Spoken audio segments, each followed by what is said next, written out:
Welcome, weary undead, to a journey through the deepest flames of legend. Tonight, we'll explore the complete saga of Gwyn, Lord of Cinder from the Age of Ancients, through his final sacrifice in the kiln of the first flame. This is a story of gods and dragons, of light born from darkness, and of a king whose greatest triumph became his most terrible burden. So rest your weary bones, let your humanity fade to comfortable numbness,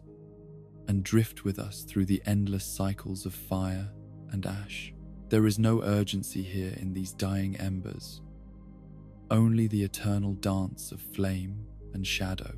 In the beginning, before memory became myth and myth became whisper,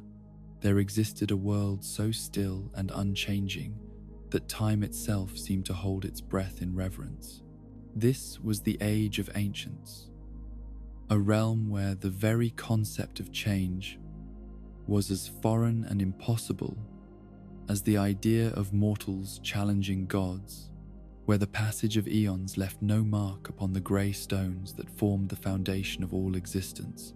The world in those primordial days was carved from living rock and eternal mist, its landscape dominated by towering structures that defied both understanding and time itself.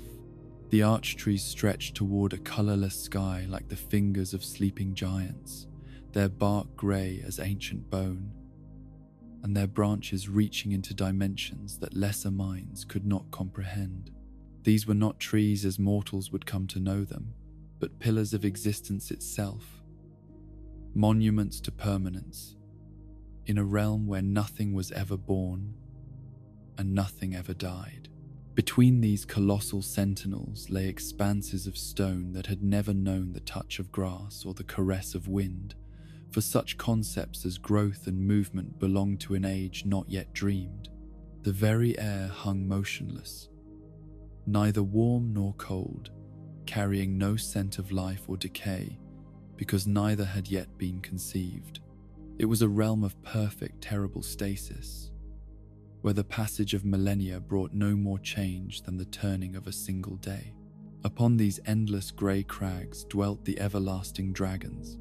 being so ancient and immutable that they seemed carved from the same eternal stone as the world itself. Their forms were magnificence made manifest in scales of imperishable granite, each plate of their armoured hides reflecting the unchanging sky like mirrors that had never known tarnish. These creatures were not merely inhabitants of the ancient world, they were its living embodiment, the physical manifestation of eternity itself given wings and breath. The dragons possessed neither hunger nor ambition, for such driving forces belonged to a universe of want and need that had not yet been birthed. They knew no fear because they could not conceive of death, no desire because they lacked nothing, no curiosity because all existence lay spread before them in perfect, comprehensible stillness. They simply were, as the stones were, as the trees were, as the grey mist was eternal, unchanging, and utterly without the spark that would one day be called life. Their scales were perhaps the most remarkable aspect of these primordial beings, for they were crafted from some substance that transcended the very concept of vulnerability. Neither time nor force could mark them, neither fire nor ice could crack them, and no weapon yet forged could pierce their perfect defense. They were armor made absolute, protection so complete that it rendered its wearers truly immortal in a way that even gods would envy. The dragons moved through their domain with a grace that spoke of perfect harmony with their environment, their massive forms gliding between the arch trees with the fluid inevitability of flowing water or drifting clouds. There was no aggression in their movements, no purpose beyond the simple continuation of existence, for they had achieved a state of being so pure and perfect that the very notion of striving towards something greater would have been meaningless to their ancient minds. Yet beneath this seemingly perfect world, in caverns and depths that the eternal mist could not penetrate, other forms of existence stirred in the darkness. These were not the majestic dragons or the eternal trees, but smaller, more fragile beings that moved through shadows with a hunger that the surface world could not comprehend. They were hollow creatures, empty of purpose and meaning, existing in a state that was neither truly life nor true death, but something altogether more desperate and uncertain. These hollow beings dwelt in realms where the grey stone gave way to deeper darkness, where the eternal stillness of the surface was broken by the restless wandering of creatures that seemed to search for something they could not name. They possessed a quality that the dragons lacked entirely: the capacity for want, for dissatisfaction, for the gnawing awareness that existence might contain possibilities beyond mere being. It was a quality that would prove more dangerous and transformative than any weapon or magic yet conceived. In the deepest reaches of this underground realm, where the foundations of the world disappeared into chasms that seemed to plunge toward the very heart of existence itself, something waited that would change everything, hidden in darkness so complete that even the hollow beings feared to venture there. A phenomenon existed that was the antithesis of everything the Age of Ancients represented. Where the surface world was grey and uniform, this hidden force blazed with colours that had no names. Where the eternal realm knew only stillness, this power danced and flickered with restless energy. Where the dragons embodied perfect permanence, this entity was change incarnate, transformation given form, the very essence of possibility itself, waiting to be discovered by those brave or foolish enough to seek it out. The flame that burned in those primordial depths was not merely fire, as later ages would understand it, but something far more fundamental and terrible. It was the source of disparity itself, the wellspring from which would flow all the concepts that the ancient world could not conceive: heat and cold, light and dark, life and death, hope and despair. It was potential energy, so concentrated and pure that its very existence was an affront to the static perfection of the world above. This flame cast no light that could be seen by eyes accustomed to the grey uniformity of the surface, yet its presence was unmistakable to those hollow beings that dwelt in the depths. They could sense it, calling to them across the dark spaces between stone and thought, promising answers to questions they had never learned to ask, offering solutions to problems they could not yet articulate. The hollow ones who felt this call most strongly were changed by it in ways that transcended physical transformation. Where once they had wandered aimlessly through dark passages with no purpose beyond the simple continuation of existence, now they began to move with direction and intent. Something within the flame spoke to something within them, promising that the endless emptiness of their existence need not be eternal. Among these hollow beings, 4 would eventually rise above their brethren, drawn to the flame by forces that seemed to combine destiny with desire in ways that the static world above could not accommodate. They were not yet the lords they would become, not yet the powers that would reshape existence itself, but already they carried within their hollow forms the seeds of transformation that would make them legends echoing through ages yet undreamed. The first of these was a figure whose very presence seemed to bend the darkness around him towards something approaching light. Even in his hollow state, there was about him a quality that suggested nobility not yet achieved, power not yet claimed, authority not yet earned but somehow inevitable. He moved through the depths with a certainty that spoke of destinies not yet fulfilled and responsibilities not yet understood. The second carried herself with a grace that transformed even the crude stone passages into something approaching beauty, her hollow form suggesting mastery over forces that had not yet been given names. Where she walked, The very air seemed to shimmer with possibilities that lay just beyond the edge of perception. Promises of wonders that could be crafted from the raw materials of existence itself. The third was silence given motion.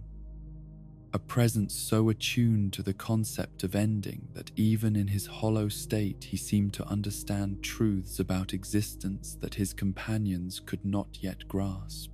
Death was his domain, though death had not yet been invented,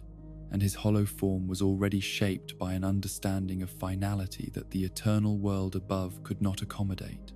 The fourth and most mysterious of these figures moved through the darkness with a subtlety that made the shadows themselves seem bright by comparison. This being carried within hollow form, something that would prove more dangerous and transformative than all the others, combined the essence of humanity itself, waiting to be awakened and set loose upon a world that had never known such a force. These four hollow beings, driven by hungers they could not name and drawn by promises they could not understand, began their descent toward the flame that waited in the deepest places of the world. Their journey would take them through passages that had never known footsteps, past formations of stone that had remained undisturbed since the world's foundation, toward a destiny that would shatter the eternal stillness of the Age of Ancients forever. Above them, the everlasting dragons continued their timeless existence, unaware that forces were stirring in the depths that would challenge their eternal dominion. The grey stones sang no warnings, the colourless mist carried no omens, and the arch-trees swayed not at all in winds that had not yet learned to blow.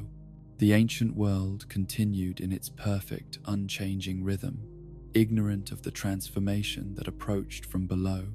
Yet change was coming, inevitable, as the passage of time that had meant nothing in an age of stasis, but would soon become the driving force of all existence. The hollow beings drew closer to their fiery destination with each step, and with each step, the very foundations of reality prepared to shift in ways that would echo through every age to come. The Age of Ancients was drawing toward its close, though none who lived within its grey perfection could have conceived that such a thing was possible. Soon, very soon, a hollow being would reach down into the depths and claim a prize that would transform him from wandering shade into something the ancient world had never seen. A lord, a god, a being of such power and purpose that the very stones would learn to tremble at his approach. Soon Gwyn would discover the light soul, and nothing in all the world would ever be the same again. In the depths beneath the world, where the eternal grey of the ancient realm gave way to darkness more profound than the deepest night, the four hollow beings found themselves standing at the threshold of transformation. The passage they had followed through countless ages of wandering had led them here, to a cavern so vast that its walls disappeared into shadows that seemed to swallow even the concept of distance itself. Yet in the heart of this primordial darkness, something burned with a light that had never been seen before in all the long ages of the world's existence. The first flame danced before them like a star that had fallen from an unborn sky, its brilliance so pure and terrible that it seemed to contain within its flickering depths every possibility that had ever been dreamed or feared.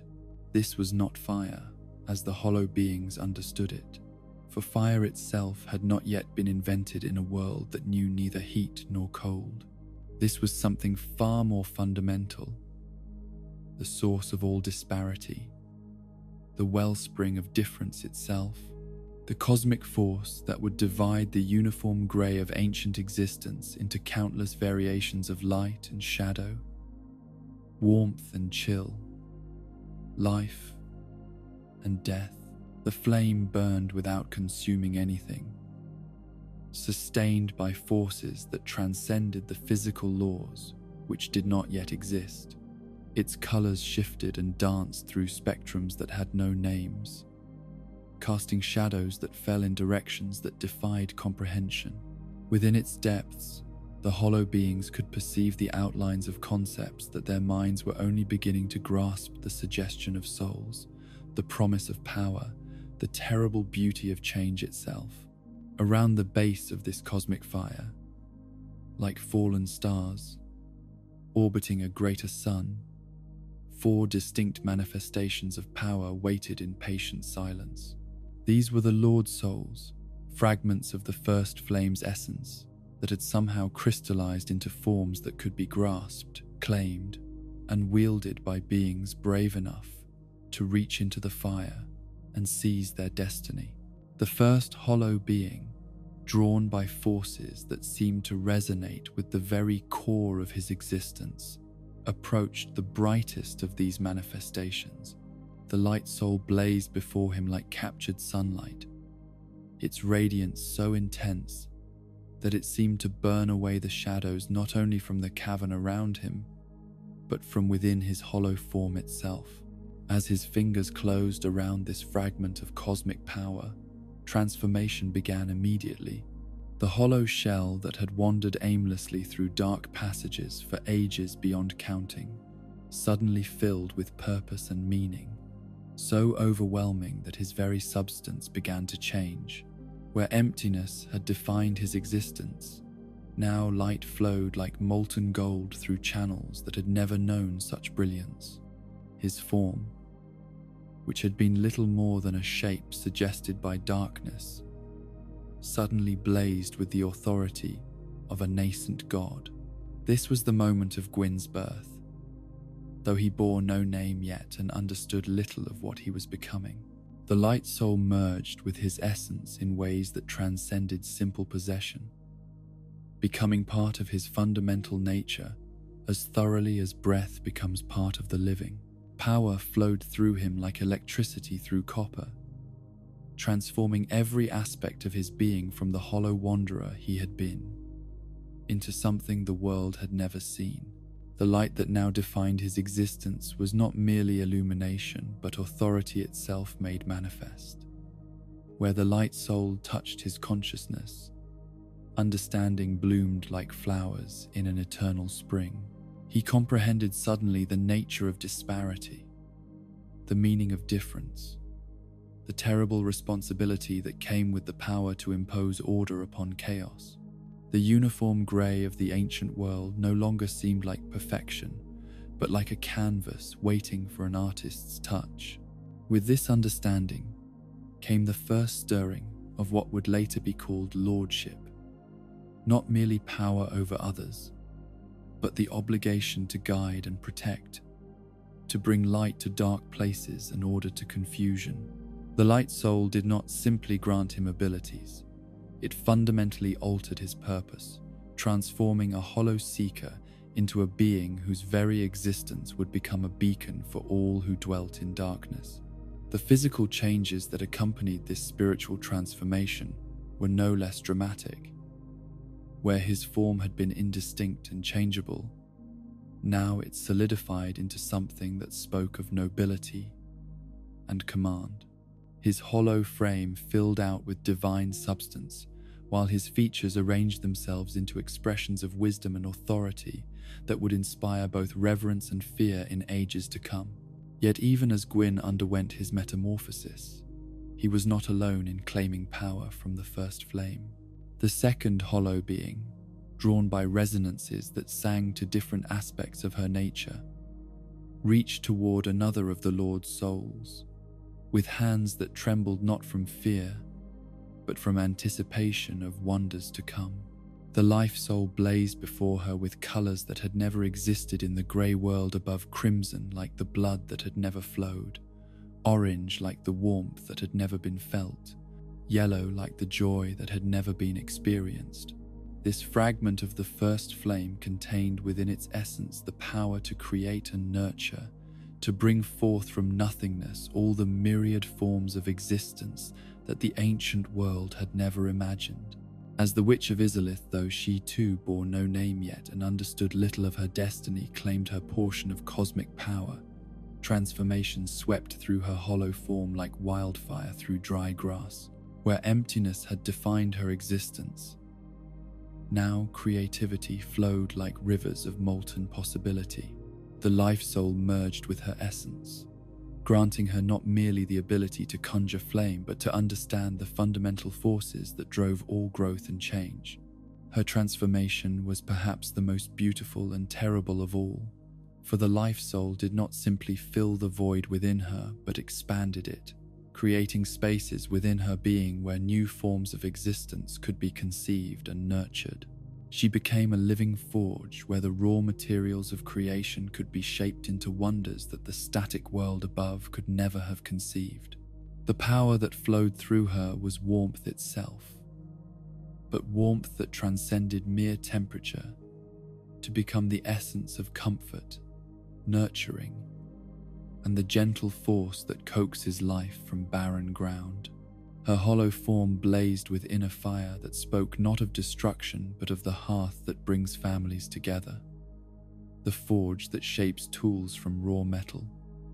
the sacred flame that lights the way through darkness.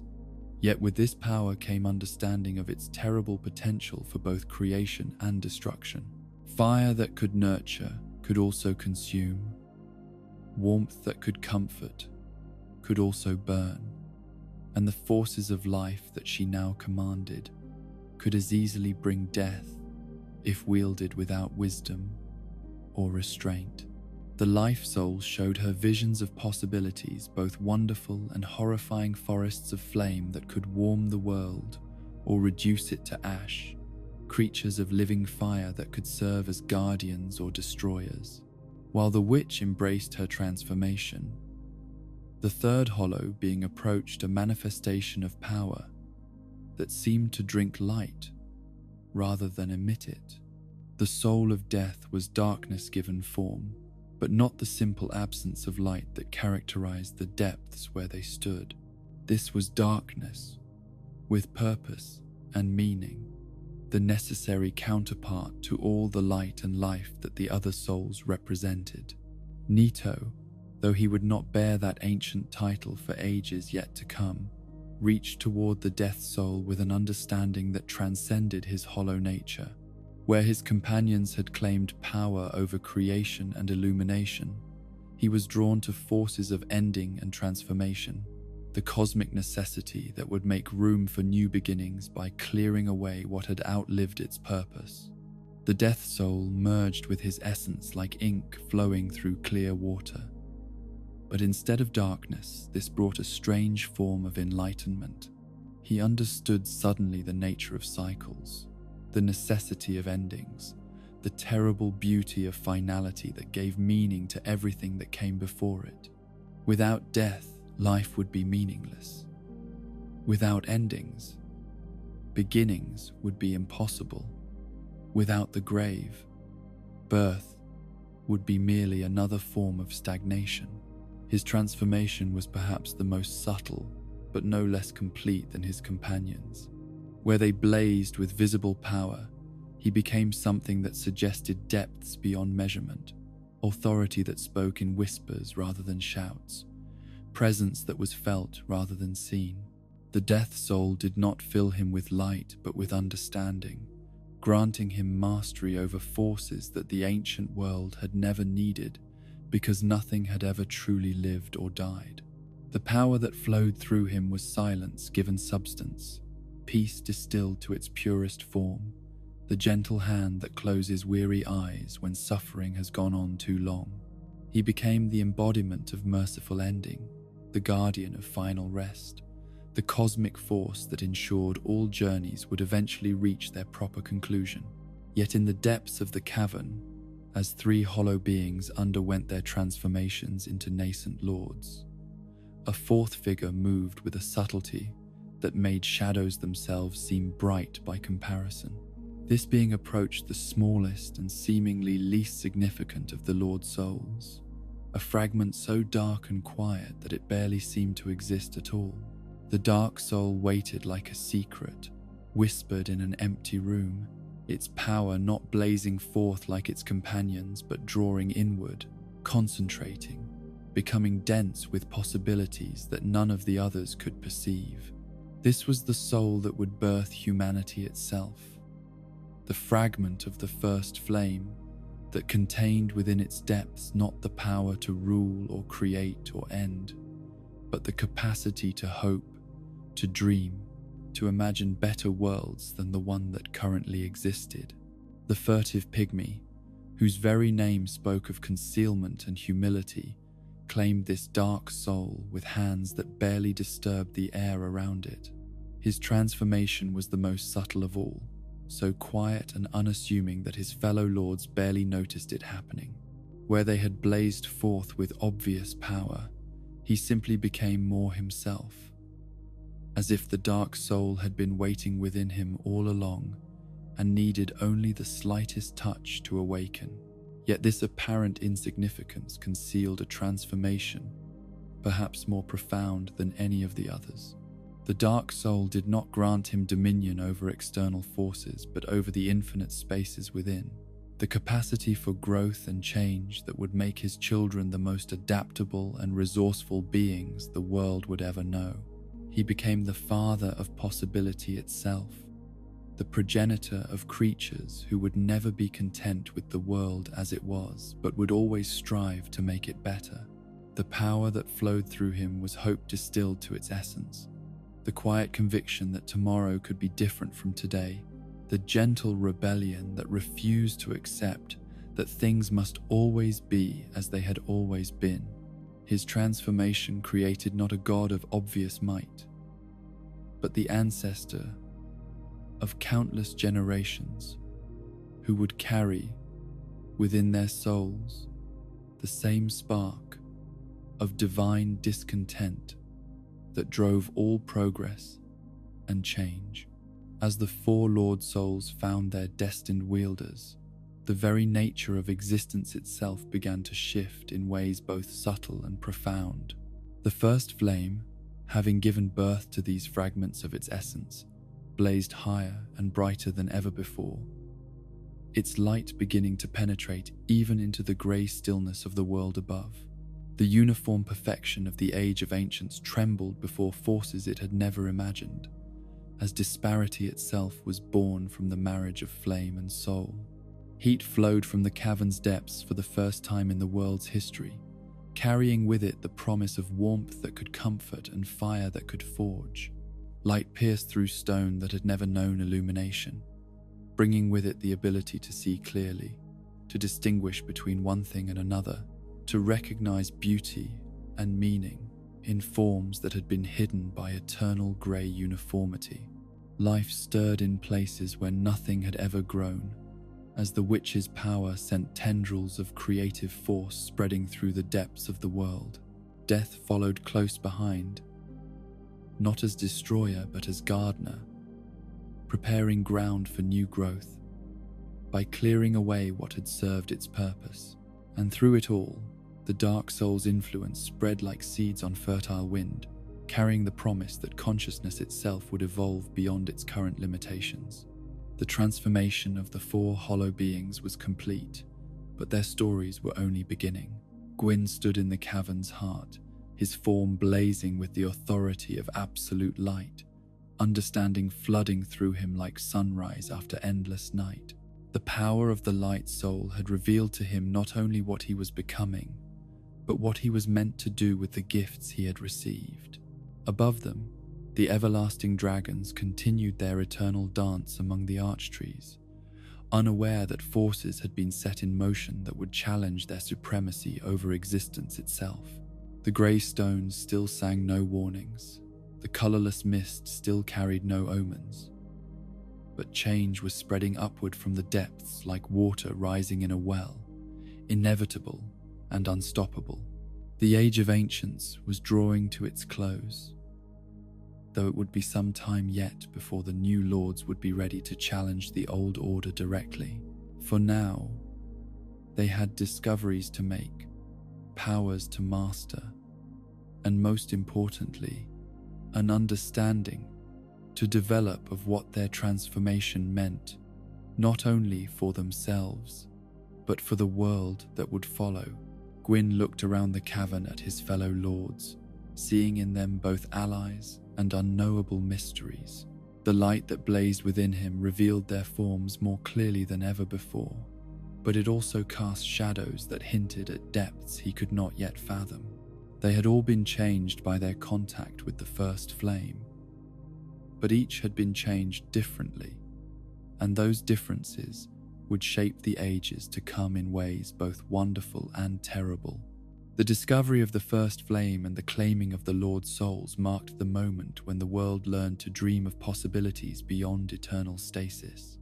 From this cavern in the depths would spread wonders beyond imagination, civilizations built on hope rather than resignation, arts and sciences born from the marriage of creativity and ambition, relationships forged in the heat of shared purpose, rather than the cold uniformity of unchanging existence. But with these gifts would also come costs that none of the new lords could yet imagine. The disparity they had birthed would bring not only light and warmth but shadow and cold, not only life and growth but death and decay, not only hope and ambition but despair and bitter failure. The uniform perfection of the Age of Ancients had been sterile, but it had also been safe in ways that the new age would never be. As the first flame blazed around them, casting dancing shadows that seemed to prophesy both triumph and tragedy in equal measure, the four lords began to understand that they had become responsible, not merely for their own destinies but for the fate of all existence. The power they had claimed was not a prize to be enjoyed, but a burden to be carried, and the decisions they made would echo through every age to come. The Age of Fire was about to begin, and with it would come wonders and terrors beyond the comprehension of the ancient world. But for now, in this moment of perfect transformation, there was only the flame and the four who had claimed their portions of its infinite power, standing together at the threshold of a future that would test everything they thought they knew about the nature of existence itself. The transformation that had begun in the depths of the world could not remain hidden forever. As the newly awakened lords mastered their gifts and understood the full scope of the powers they had claimed from the first flame, they began to venture forth from the caverns where their hollow existence had ended, and their divine purpose had begun. What they discovered upon returning to the surface world filled them with both wonder and a growing sense of destiny that would reshape the very foundations of existence.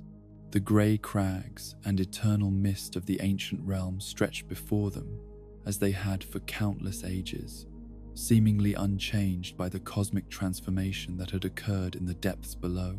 The arch trees still reached toward the colourless sky with branches that had never known seasons, their bark unmarked by the passage of time that meant nothing in a world where nothing ever began or ended.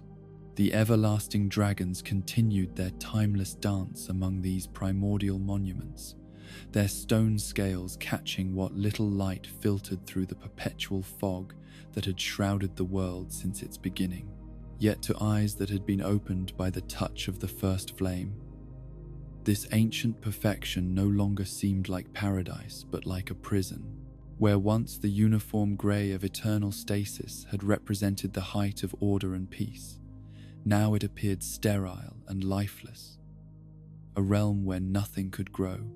nothing could change, and nothing could hope for better days to come. The lords had tasted possibility itself, and the static world of their birth could no longer satisfy the hunger that divine power had awakened within their transformed souls. Gwyn stood upon a promontory overlooking the domain of the dragons,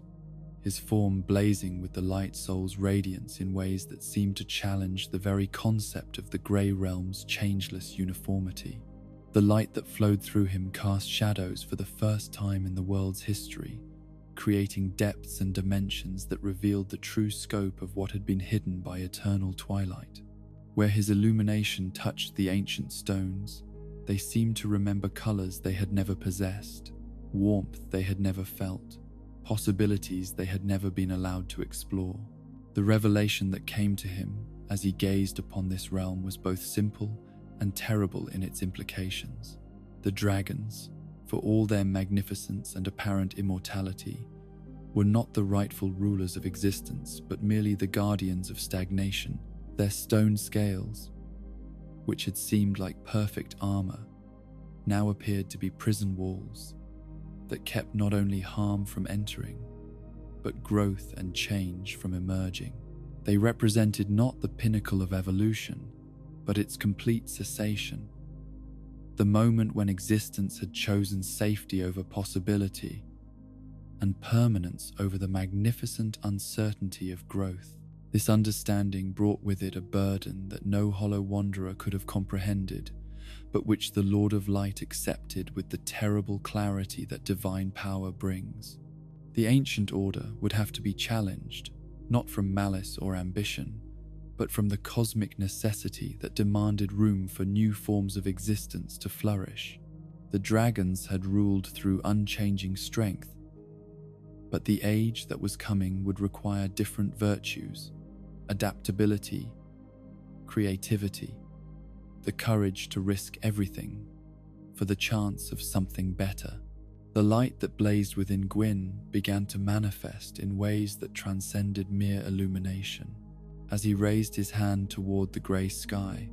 golden radiance coalesced around his fingers, taking shape as something the world had never seen lightning born, not from storm clouds but from pure divine will. The bolt that erupted from his grasp split the eternal mist for the first time in ages beyond counting, its crackling energy carrying within it the power to pierce even the legendary stone scales that had made the dragons seemingly invincible. This was the moment when warfare itself was born, when the concept of conflict evolved beyond mere survival into something approaching art. The lightning that danced around Gwyn's form was not simply destruction made manifest, but transformation given teeth, the cosmic force that could break down what existed to make room for what could be. Each bolt carried within its blazing core the promise of change, the divine imperative that demanded growth even at the cost of everything that had seemed permanent and eternal. Yet Gwyn understood, with the wisdom that comes from wielding power over the fundamental forces of existence, that this conflict could not be won by light alone. The dragons were creatures of such immense power and ancient wisdom that even divine lightning might not prove sufficient to overcome their stone-scale armor and their mastery over the eternal realm they had ruled for so long. Victory would require not just strength but strategy, not just power,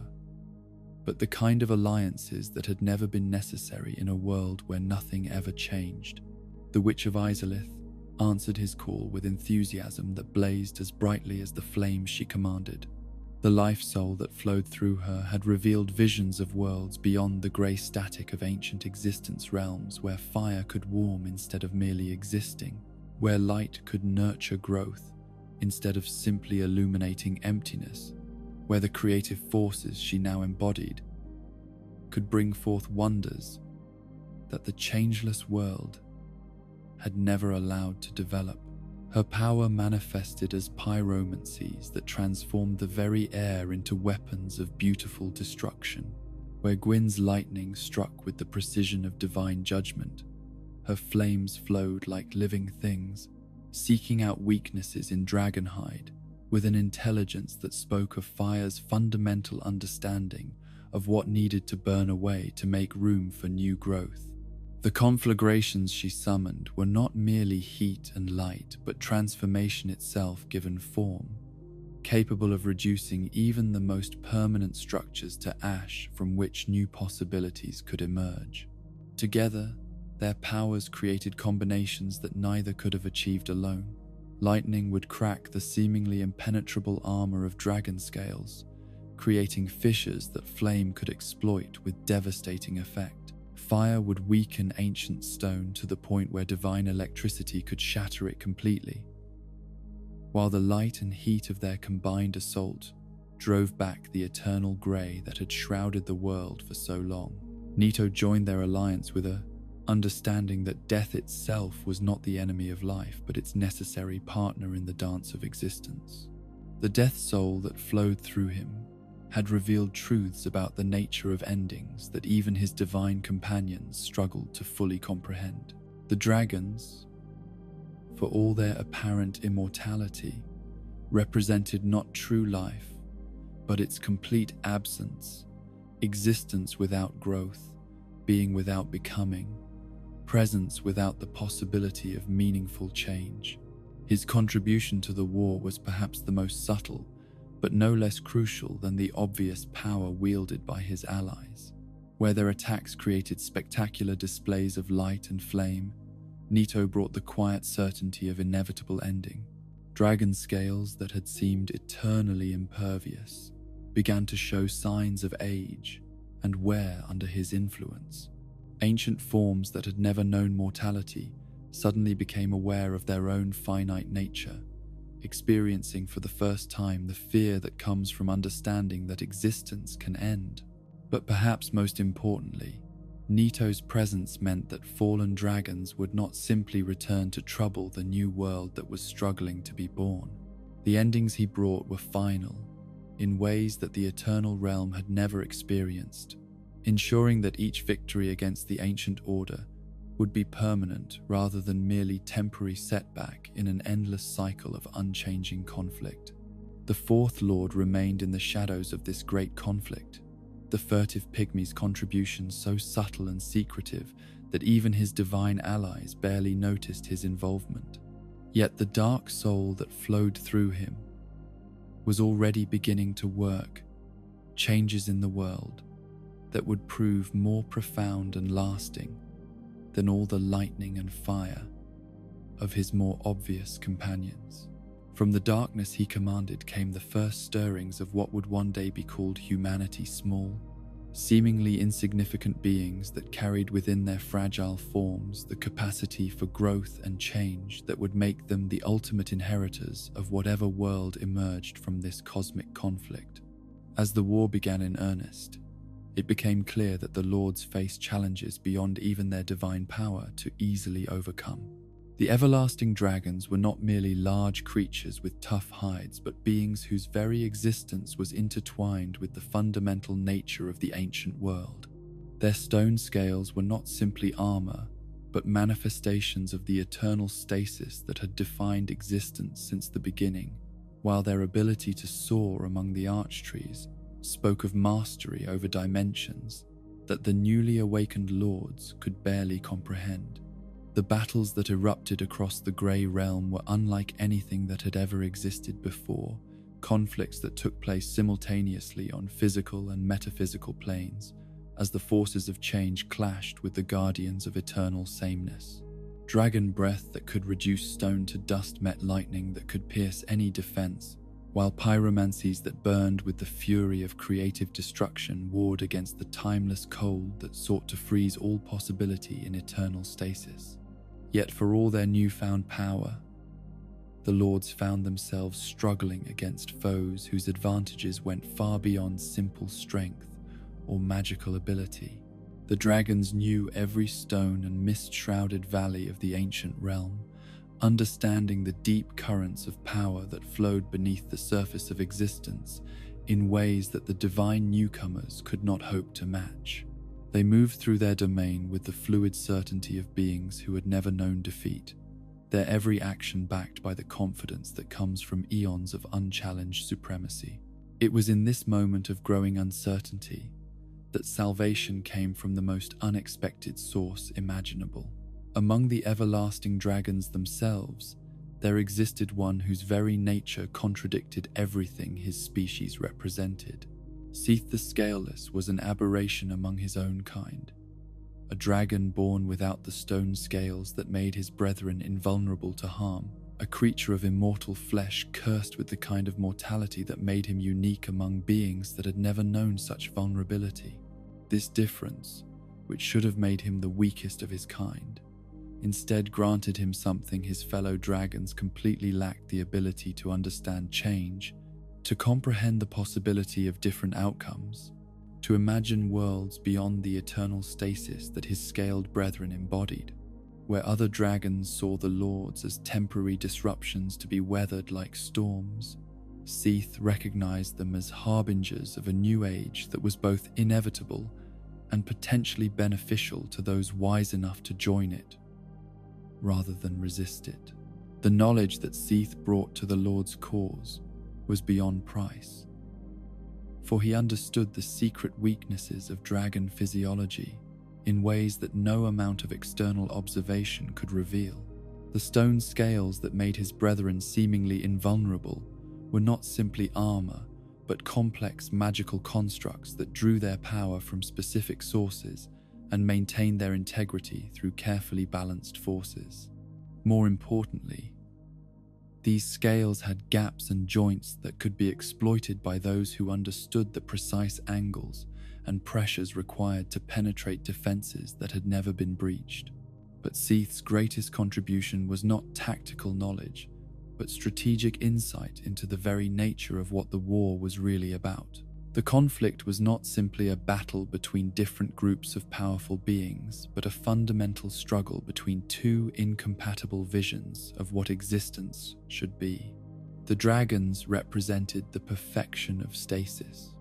the beautiful dream of a world where nothing ever went wrong because nothing ever changed. The lords embodied the chaotic magnificence of growth and possibility, the terrible beauty of a universe where anything could happen,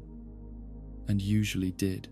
Under Seath's guidance, the lords learned to coordinate their attacks in ways that exploited not just the physical vulnerabilities of their foes, but the conceptual weaknesses inherent in beings who had never been forced to adapt or evolve. Lightning strikes guided by insider knowledge found the exact points where dragon scales were joined to living flesh. Pyromancies directed with surgical precision sought out the magical resonances that kept ancient armor intact across the ages. The quiet influence of death began to work its way into immortal forms that had never been designed to resist such fundamental transformation. The tide of war began to turn as dragons that had seemed utterly invincible started falling to coordinated assaults that their eternal existence had not prepared them to resist. Each victory brought new understanding of dragon weaknesses, while each fallen foe proved that the ancient order was not as permanent or unassailable as it had seemed. The grey realm that had known only peace for eons beyond counting suddenly echoed with the sounds of battle as lightning split the eternal mist and flames cast dancing shadows among the changeless arch trees. Yet victory was not without its costs, for the lords discovered that challenging the fundamental nature of existence itself required sacrifices that went beyond simple loss of life or limb. Gwyn found that each bolt of divine lightning he unleashed diminished something essential within himself, as if the light soul was not inexhaustible but a finite resource that grew smaller with each miracle he performed. The radiance that blazed within him was glorious beyond description, but it burned with the knowledge that eventually, inevitably, even divine light could be exhausted if it was not carefully preserved and nurtured. The Witch of Izalith experienced similar revelations as her pyromancies grew more powerful and complex with each battle. The creative forces she wielded were not simply tools to be used, but living aspects of her own divine nature, and channeling them required portions of her very essence to be transformed into flame and heat and the raw energy of change itself. Each victory brought her closer to understanding the true scope of what she could accomplish, but also to the sobering recognition that even gods were not immune to the fundamental law that all power came with a price. Nito's burden was perhaps the heaviest of all, for each ending he brought into the world added to a growing weight of finality that pressed down upon his consciousness like the accumulated silence of every grave yet to be dug. Death, he learned, was not simply something he inflicted upon others, but a force that flowed through him, changing him in ways that made him increasingly distant from the concerns and joys of beings who had not been touched by such ultimate knowledge. As the war progressed and more dragons fell before their combined might, the lords began to understand that they were not simply conquering territory or defeating enemies, but fundamentally altering the nature of existence itself. Each fallen dragon represented not just a military victory, but a philosophical triumph over the forces of stagnation and eternal sameness. The grey realm was slowly but surely being transformed into something new, a world where change was possible and growth could flourish under the divine guidance of those who had claimed the right to rule through strength and wisdom rather than mere endurance. The final phase of the war came when the last great strongholds of dragon power were besieged by forces that had grown beyond simple divine might into something approaching cosmic inevitability. The lords had learned to work together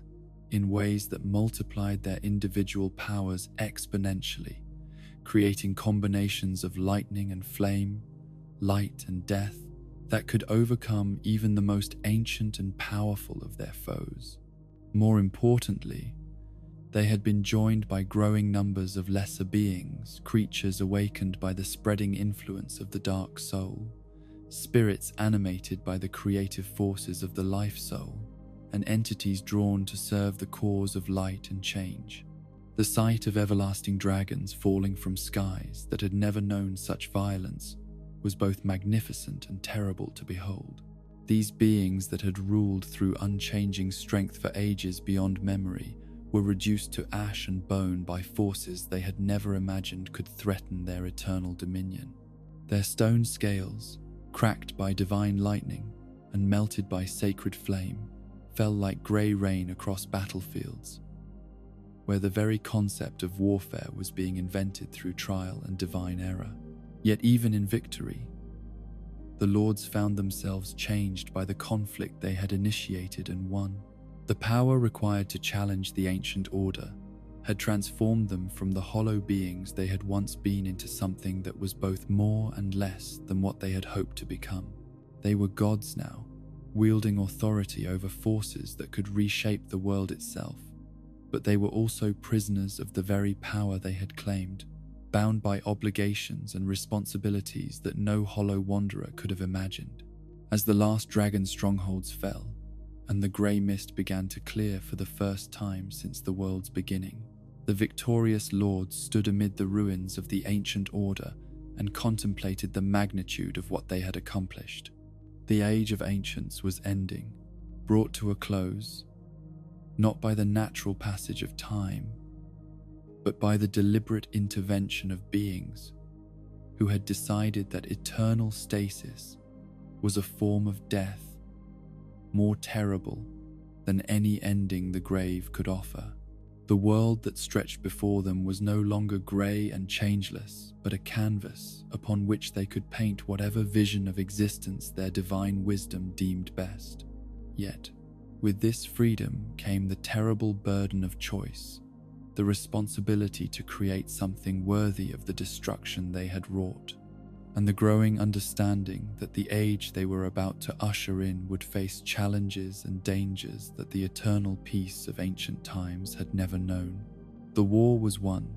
the dragons defeated, and the way cleared for a new form of existence to flourish under divine guidance. But as Gwyn stood among the ashes of the ancient world, his form still blazing with the diminished but still magnificent power of the light soul, he could not shake the feeling that this victory was not an ending but a beginning, and that the true tests of his worthiness to rule were yet to come. With the grey ashes of the ancient world still settling like snow across the transformed landscape, Gwyn stood upon the highest peak of what had once been the domain of the everlasting dragons, and gazed upon a realm that now belonged entirely to the forces of change and growth he had helped to unleash. The victory over the dragons had been complete and decisive, their stone scales reduced to dust and their eternal dominion broken forever. But the magnitude of what lay ahead, the responsibility of creating a new world from the ruins of the old, pressed upon his consciousness with a weight that even divine power could barely comprehend. The light soul that blazed within him had grown brighter and more complex during the long war, fed by countless acts of divine will and nourished by the worship of lesser beings who had begun to recognize him as their sovereign and protector. Yet this increased radiance came with an understanding that had not existed during his hollow wandering in the depths, the terrible awareness that power over others brought with it obligations that could never be set aside, responsibilities that would define every moment of his existence for ages to come. From this vantage point, surrounded by the remnants of dragon bones that gleamed like ivory monuments to fallen titans, Gwyn began to envision the great work that would consume the early centuries of his reign. The world needed more than merely the absence of dragons. It required a positive vision of what existence could become under divine guidance, a civilization that would prove worthy of the sacrifices that had been made to bring it into being. The city he imagined would be unlike anything that had ever existed in the grey uniformity of the ancient world. Where the dragons had ruled from caverns carved from living stone, the new seat of divine power would soar toward the heavens themselves, its spires and towers reaching upward like prayers made manifest in architecture of impossible beauty and grandeur. This would be Anorlondo,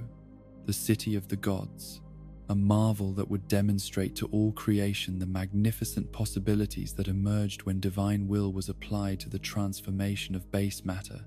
into transcendent art. The construction of this celestial metropolis became an undertaking that engaged not only Gwyn's own divine power, but the combined efforts of every being who had joined the cause of light during the war against the dragons. The Witch of Izalith contributed her mastery over flame and creativity, teaching mortal craftsmen to work with metals that had been purified in fires hot enough to melt dragon scales. Her pyromancies shaped stone and steel with a precision that transformed construction into something approaching sculpture, each building becoming a work of art that celebrated the triumph of order over chaos, beauty over the stark functionality of the ancient world. Nito's contribution was more subtle but equally essential,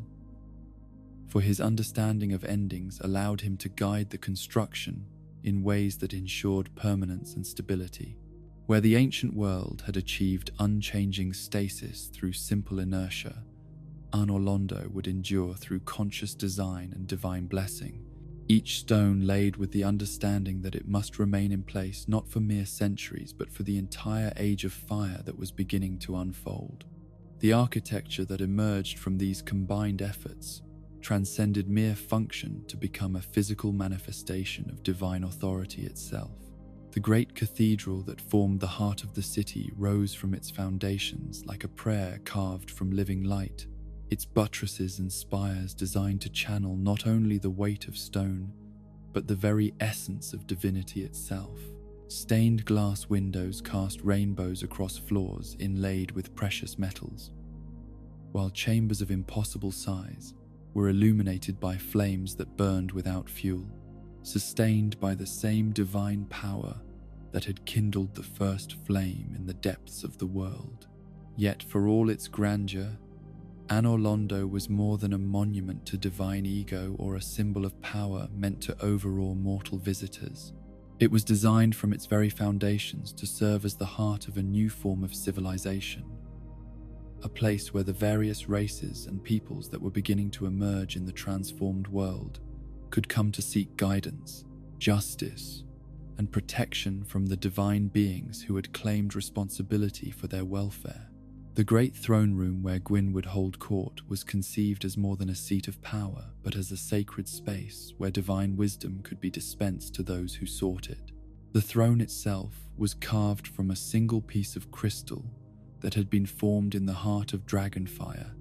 its surface polished to mirror perfection and inlaid with veins of gold that pulsed with their own inner light. From this seat, Gwyn could look out upon his realm through windows that offered views not only of the physical world, but of the spiritual dimensions that underlay all existence, allowing him to perceive the needs and sufferings of his subjects with divine clarity.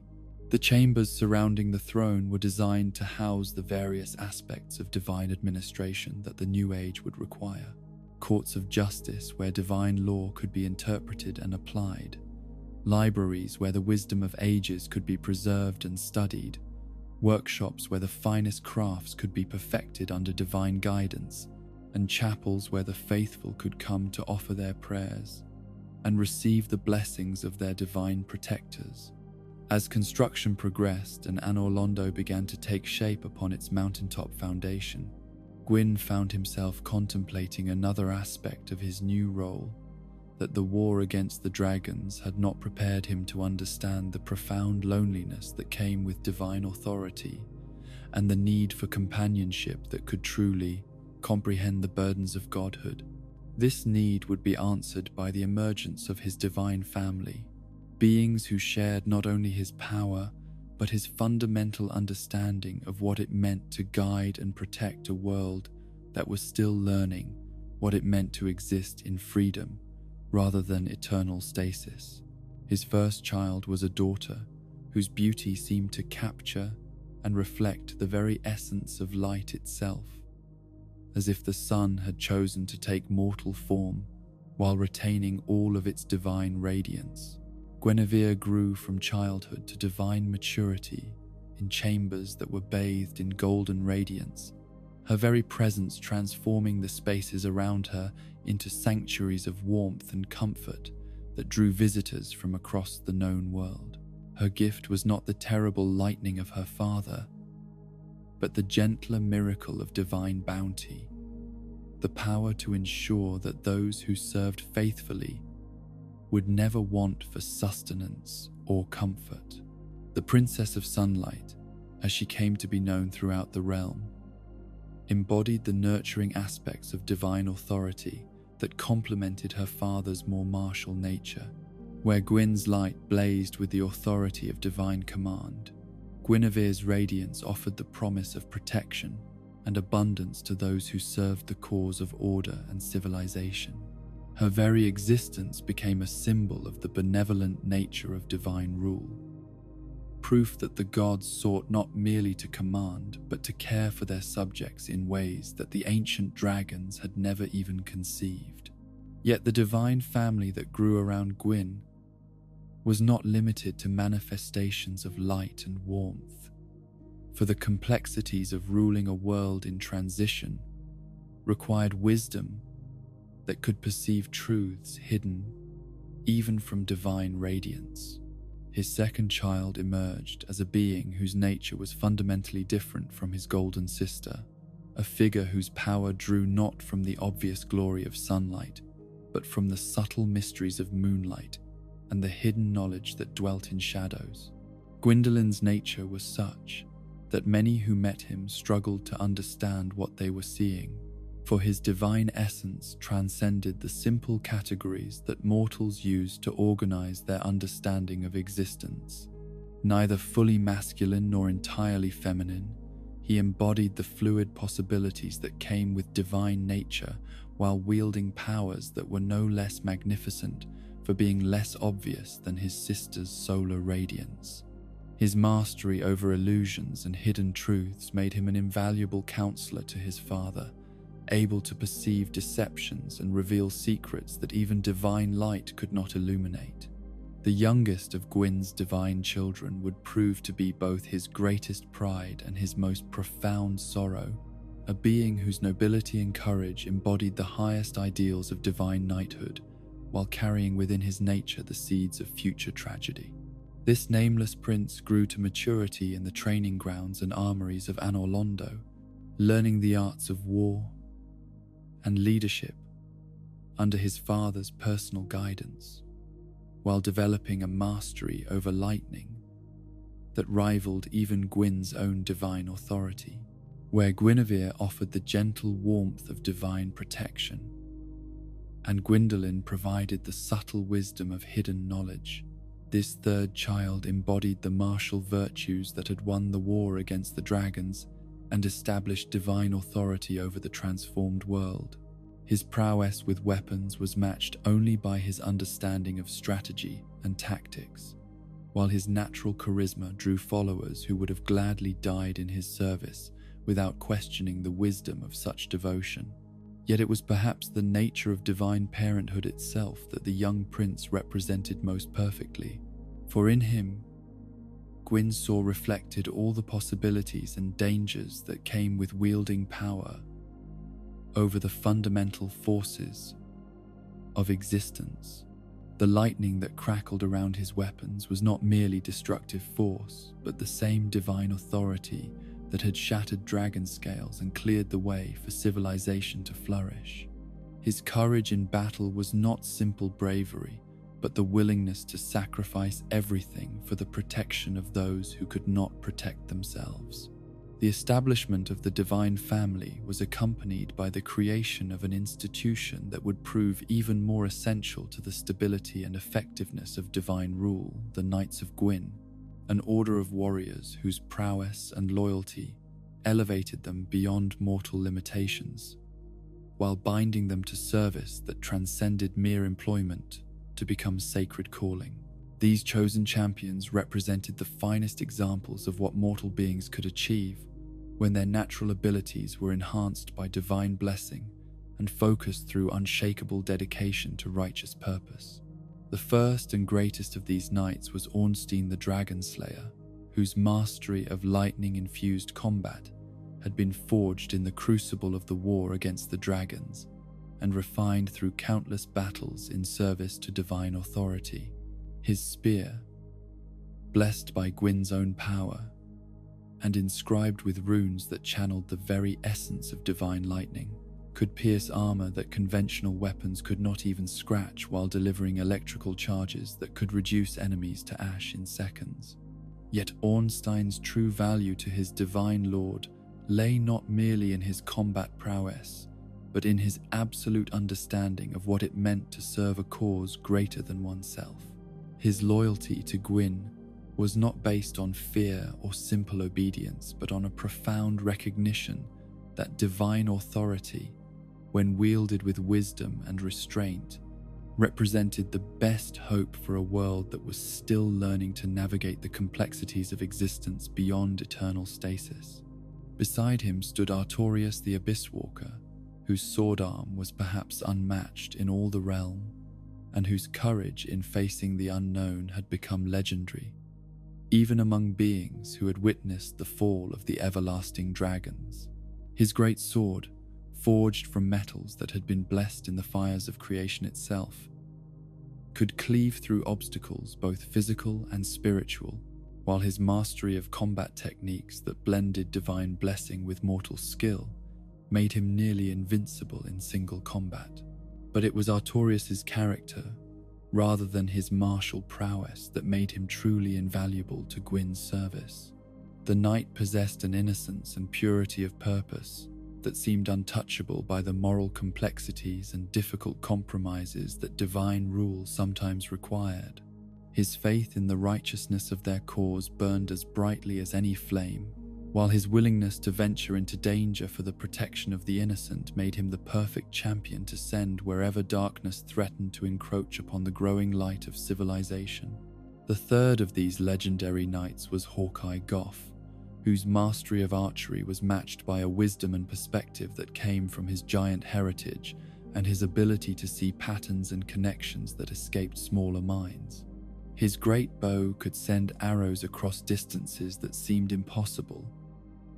while his understanding of strategy and logistics made him an invaluable advisor in both military and administrative matters.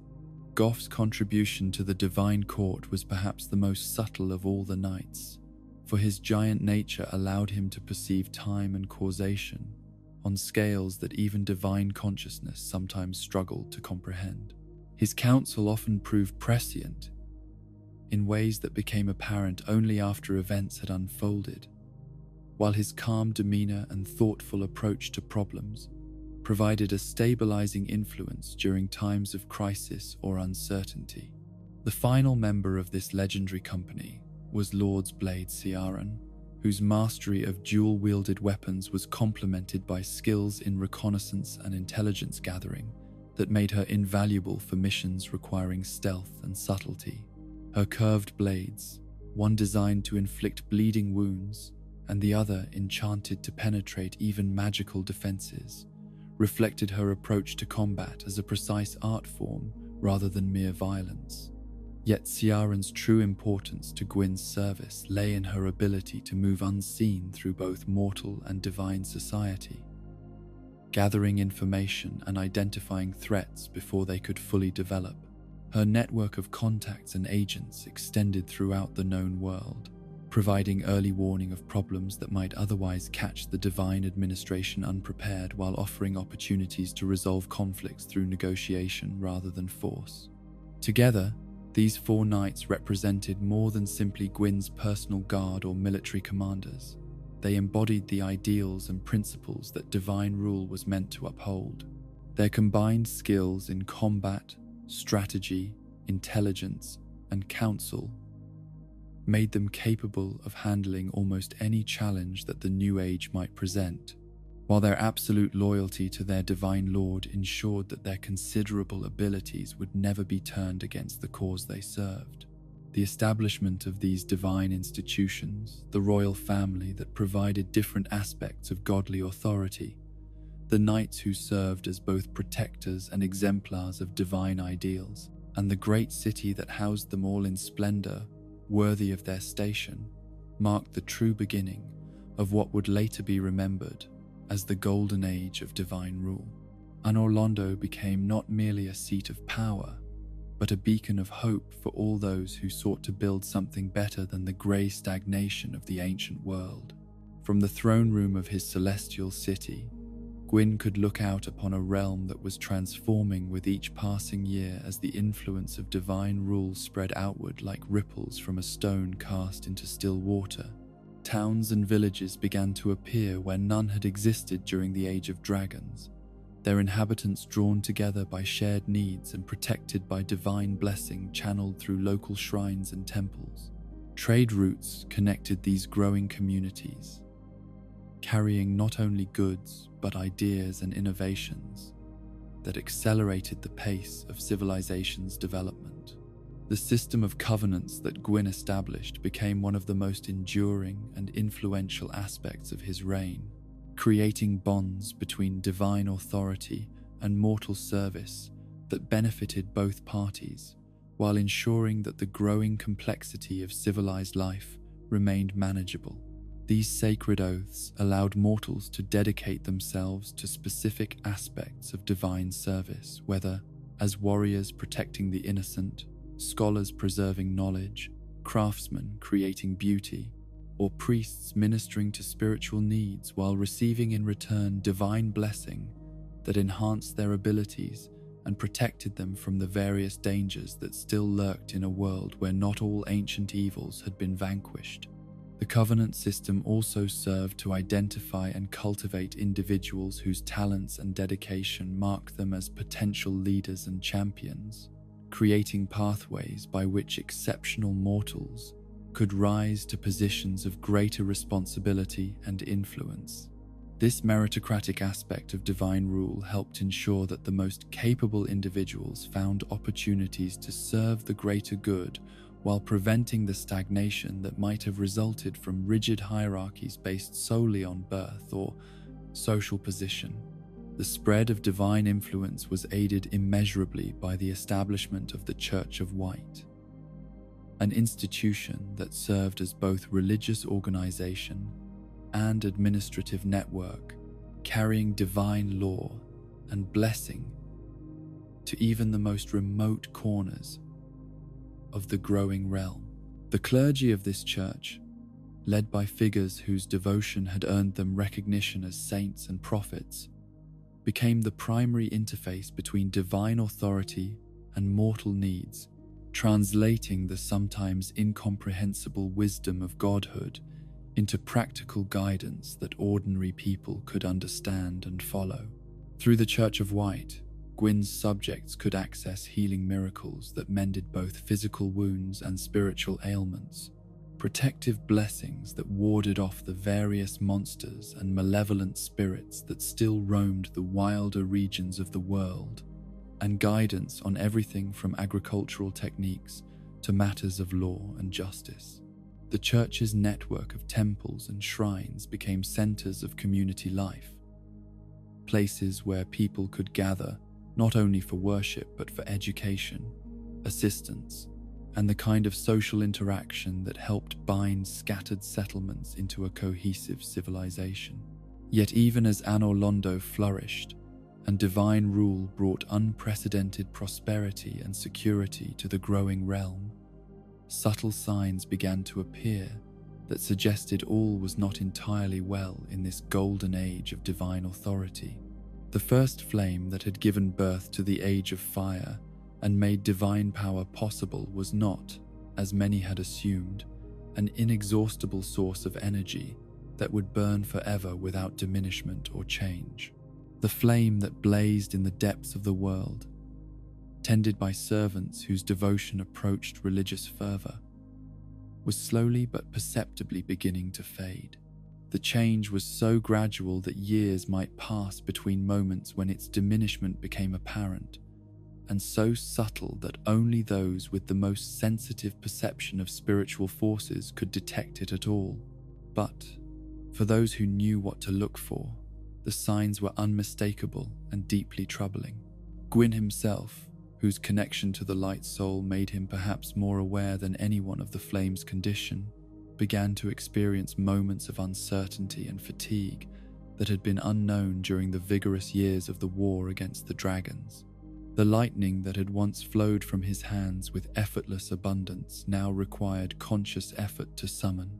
while the radiance that normally blazed around his form sometimes flickered in ways that suggested the divine power that sustained it was no longer as constant and reliable as it had once seemed. These early warning signs were accompanied by other, more subtle changes in the nature of existence itself. The bright certainty that had characterized the early years of the Age of Fire began to show cracks and shadows, as if the clear distinction between light and dark, good and evil, order and chaos was becoming less absolute than it had originally appeared. Creatures and phenomena that did not fit neatly into the categories that divine wisdom had established began to appear in the wilder regions of the world, suggesting that the transformation from the Age of Ancients to the Age of Fire had unleashed forces that even divine authority could not entirely control or predict. The first undead began to appear during this period, though their numbers were so small and their conditions so poorly understood that they were initially dismissed as isolated anomalies rather than harbingers of a fundamental change in the nature of existence itself. These unfortunate souls, marked by a strange dark sign that seemed to burn without heat upon their flesh, experienced a form of existence that was neither truly life nor proper death, but something altogether more disturbing and incomprehensible. The undead retained their memories and personalities, their ability to think and feel and act upon their desires, but they had lost something essential that connected them to the natural cycles of life and death that governed all other living things. They could be slain, but death would not release them into the peaceful rest that Nito's domain provided. Instead, they would return to a form of existence that seemed to mock both life and death equally, condemned to repeat their struggles without hope of final resolution or peace. These early undead were few enough that their existence could be hidden from the general population, their strange condition attributed to curses or magical accidents rather than symptoms of something fundamentally wrong with the nature of reality itself. They were quietly taken to remote locations where they could be studied by scholars and priests who hoped to find some cure for their affliction, or failing that, some way to grant them the final rest that their condition seemed to deny them. Yet for all the efforts of divine wisdom and mortal scholarship, no solution was found for the curse that had claimed these unfortunate souls. The dark sign that marked them seemed to be connected to forces that lay beyond the reach of conventional magic or divine intervention, drawing its power from sources that had not been properly understood during the creation of the New World Order. The appearance of the undead curse, troubling though it was to those who knew of its existence, was only one of several phenomena that suggested the golden age of divine rule might not be as permanent and unshakable as it had initially seemed. Strange reports began to filter back from the furthest reaches of the realm. Tales of darkness that could not be dispelled by any light, of whispers that spoke in languages that predated even the ancient tongue of the dragons, to of shadows that moved independently of any object that might cast them. These disturbing accounts were investigated by the most capable agents at Gwyn's disposal, including members of his personal guard and the most skilled practitioners of divine magic. But the results of these investigations were invariably inconclusive. Whatever forces were responsible for these phenomena seemed to retreat whenever divine attention was focused upon them, leaving behind only traces and suggestions that something was not quite right in the furthest corners of the world. The subtle nature of these early warnings made them easy to dismiss as isolated incidents or exaggerated reports from nervous border guards, and indeed many of Gwyn's advisors argued that such minor disturbances were inevitable in a world that was still adjusting to the fundamental changes brought by divine rule. The transformation from the Age of Ancients to the Age of Fire had been so complete and dramatic that it was only natural for some instability to persist as the new order of existence found its equilibrium. Yet Gwyn himself, drawing upon wisdom earned through the challenges of establishing divine authority over a transformed world, suspected that these seemingly minor disturbances might be symptoms of problems far more serious than his advisors were willing to acknowledge. The light soul that flowed through him provided insights into the fundamental nature of reality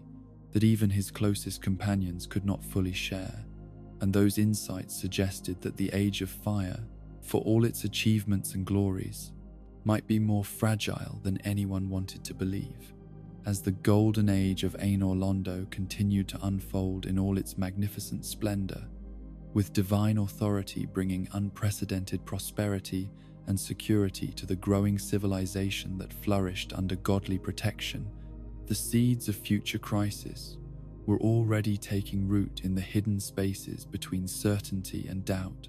between the light of divine knowledge and the shadows that even godhood could not entirely dispel. The flame that had made everything possible was beginning its long, slow fade toward darkness, and with it would come challenges that would test everything Gwyn thought he knew about the nature of power, responsibility, and the true cost of ruling over forces that no mortal mind, not even one elevated to divinity, could entirely comprehend or control. The signs began as whispers carried on winds that had never blown during the age of eternal grey, subtle disturbances in the perfect order that divine rule had established across the transformed world. At first, these manifestations were so minor that they barely registered in the consciousness of beings whose attention was focused on the grand work of building civilization from the ashes of Dragon Dominion.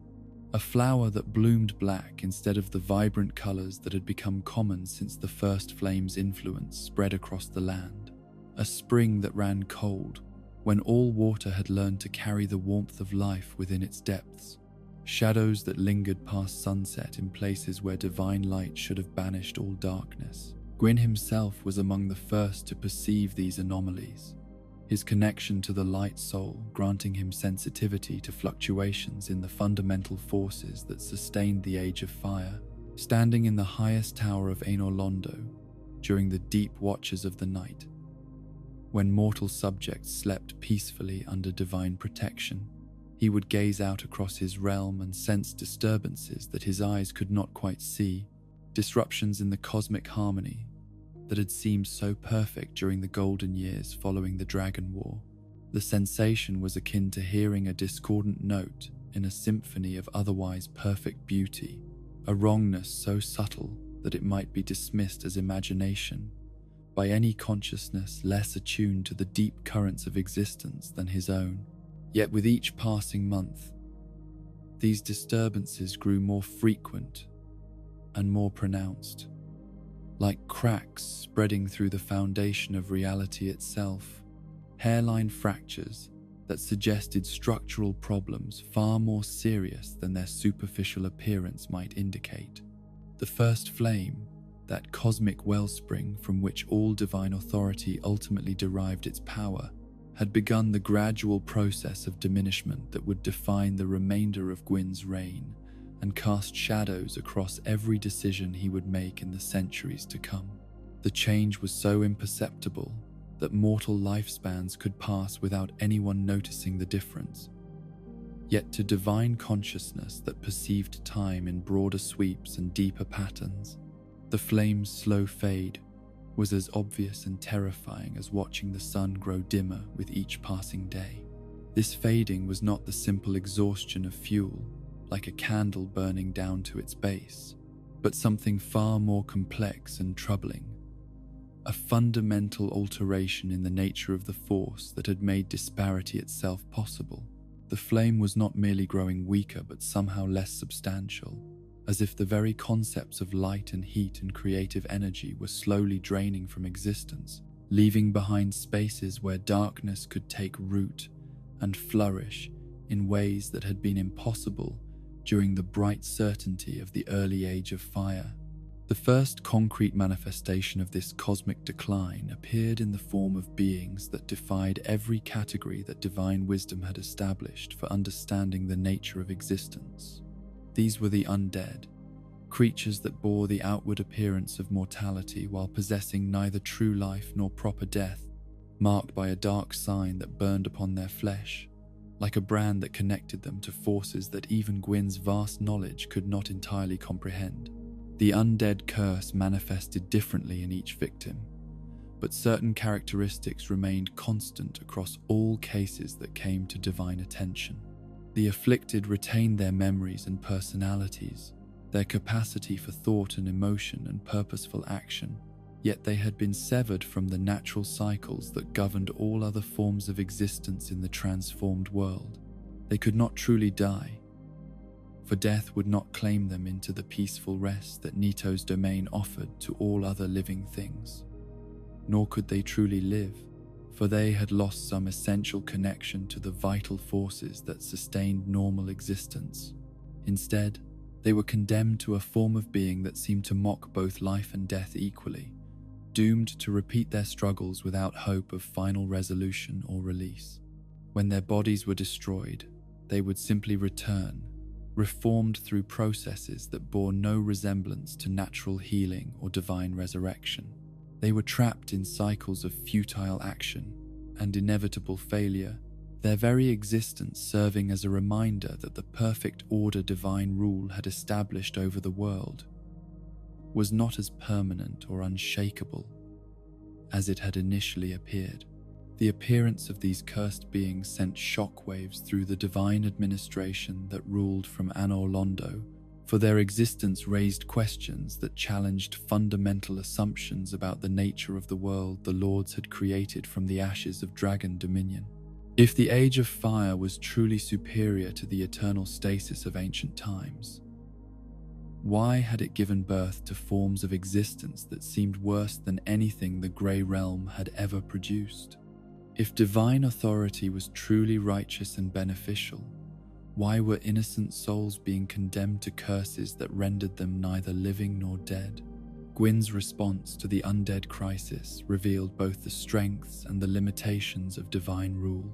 as he marshaled every resource at his disposal to understand and hopefully resolve a problem that threatened to undermine the very foundations of the civilization he had worked so hard to establish. The greatest scholars of the age were summoned to study the curse, their research supported by access to archives and artifacts that contained the accumulated wisdom of centuries of divine rule. The Church of White was mobilized to provide whatever spiritual aid might prove effective against the curse, with priests and miracle workers attempting every form of divine intervention that their extensive knowledge could suggest. Healing miracles that could mend the most grievous wounds proved useless against the dark sign, while protective blessings that could turn aside even the most powerful curses had no effect whatsoever on the affliction that marked the undead. Most disturbing of all, attempts to grant the cursed souls the merciful death that would release them into Nito's peaceful domain invariably failed, as if some force beyond divine authority was actively preventing them from finding the rest that should have been their right as conscious beings who had suffered enough. The undead would fall before sword and spell, their bodies reduced to ash by sacred fire, yet they would return unchanged and unrelieved, their curse apparently immune to even the most direct applications of divine power. The investigation into the nature of the undead curse led Gwyn's scholars and advisors into realms of knowledge that had remained largely unexplored during the triumphant years following the Dragon War. Ancient texts that predated the Age of Fire spoke in cryptic terms of forces that existed in opposition to the light, darkness that was not merely the absence of illumination, but an active principle with its own terrible intelligence and purpose. These dark forces, the texts suggested, had not been destroyed by the establishment of divine rule but merely suppressed, driven into hiding in the deep places of the world, where they waited for opportunities to reassert their influence over existence. The fading of the first flame, imperceptible, though it might be to mortal consciousness, created spaces where such darkness could take root and begin to work its influence upon the world that light had claimed. The scholars who studied these ancient warnings found themselves facing implications that challenged everything they thought they knew about the cosmic order. The Age of Fire, for all its achievements and glories, might not represent a permanent triumph over the forces of stagnation and darkness,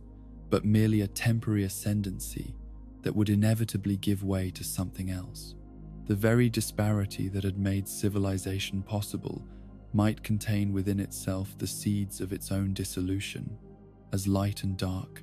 life and death, order and chaos engaged in an eternal cycle that no amount of divine power could permanently resolve in favor of any single principle. These disturbing revelations coincided with reports from the furthest reaches of the realm that suggested the undead curse was not an isolated phenomenon, but part of a broader pattern of cosmic instability that was spreading outward from sources that remained hidden from even divine perception. Travelers spoke of regions where the very air seemed heavy with malevolent influence, places where shadows moved independently of any object that might cast them, and whispers in unknown languages could be heard echoing from empty spaces. The most alarming of these reports came from areas that had once been strongholds of divine influence, temples and shrines, where the faithful had gathered for generations to receive divine blessing and guidance. Some of these sacred sites had begun to show signs of corruption that defied every attempt at cleansing or restoration, as if forces antithetical to divine authority were actively working to reclaim territory that had been consecrated to the cause of light and order. The priests and miracle workers who attempted to investigate these corrupted sites frequently returned with accounts that bordered on the incomprehensible, speaking of experiences that challenged their fundamental understanding of reality itself. They described encounters with darkness that seemed to possess its own malevolent intelligence, shadows that whispered secrets that mortal minds were not meant to comprehend, and visions of possible futures where the Age of Fire had given way to something far more terrible than the grey stagnation of ancient times. These disturbing developments forced Gwyn to confront the possibility that his victory over the dragons and the establishment of divine rule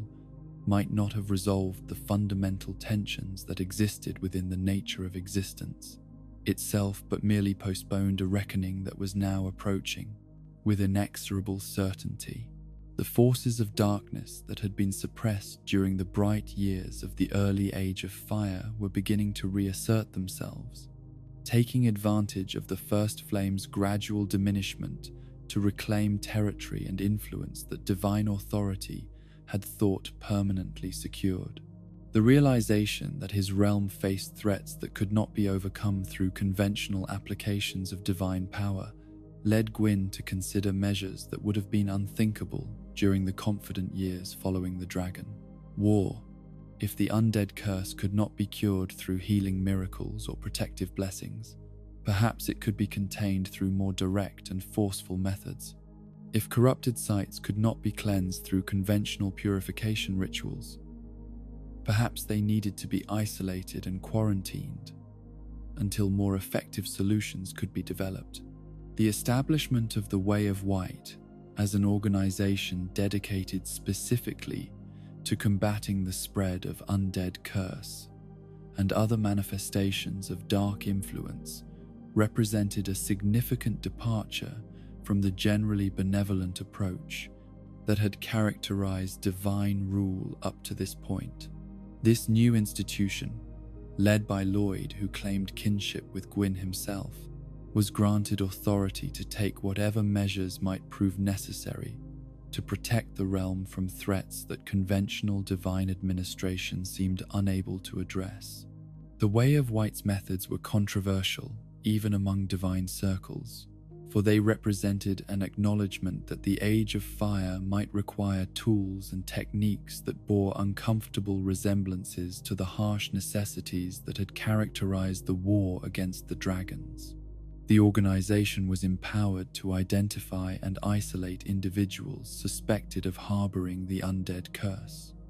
to investigate reports of dark influence with methods that prioritized effectiveness over gentle persuasion, and to take preemptive action against threats that might not yet have fully manifested but showed signs of developing in dangerous directions. The transformation of divine rule from a primarily nurturing and protective force into something that included elements of surveillance and enforcement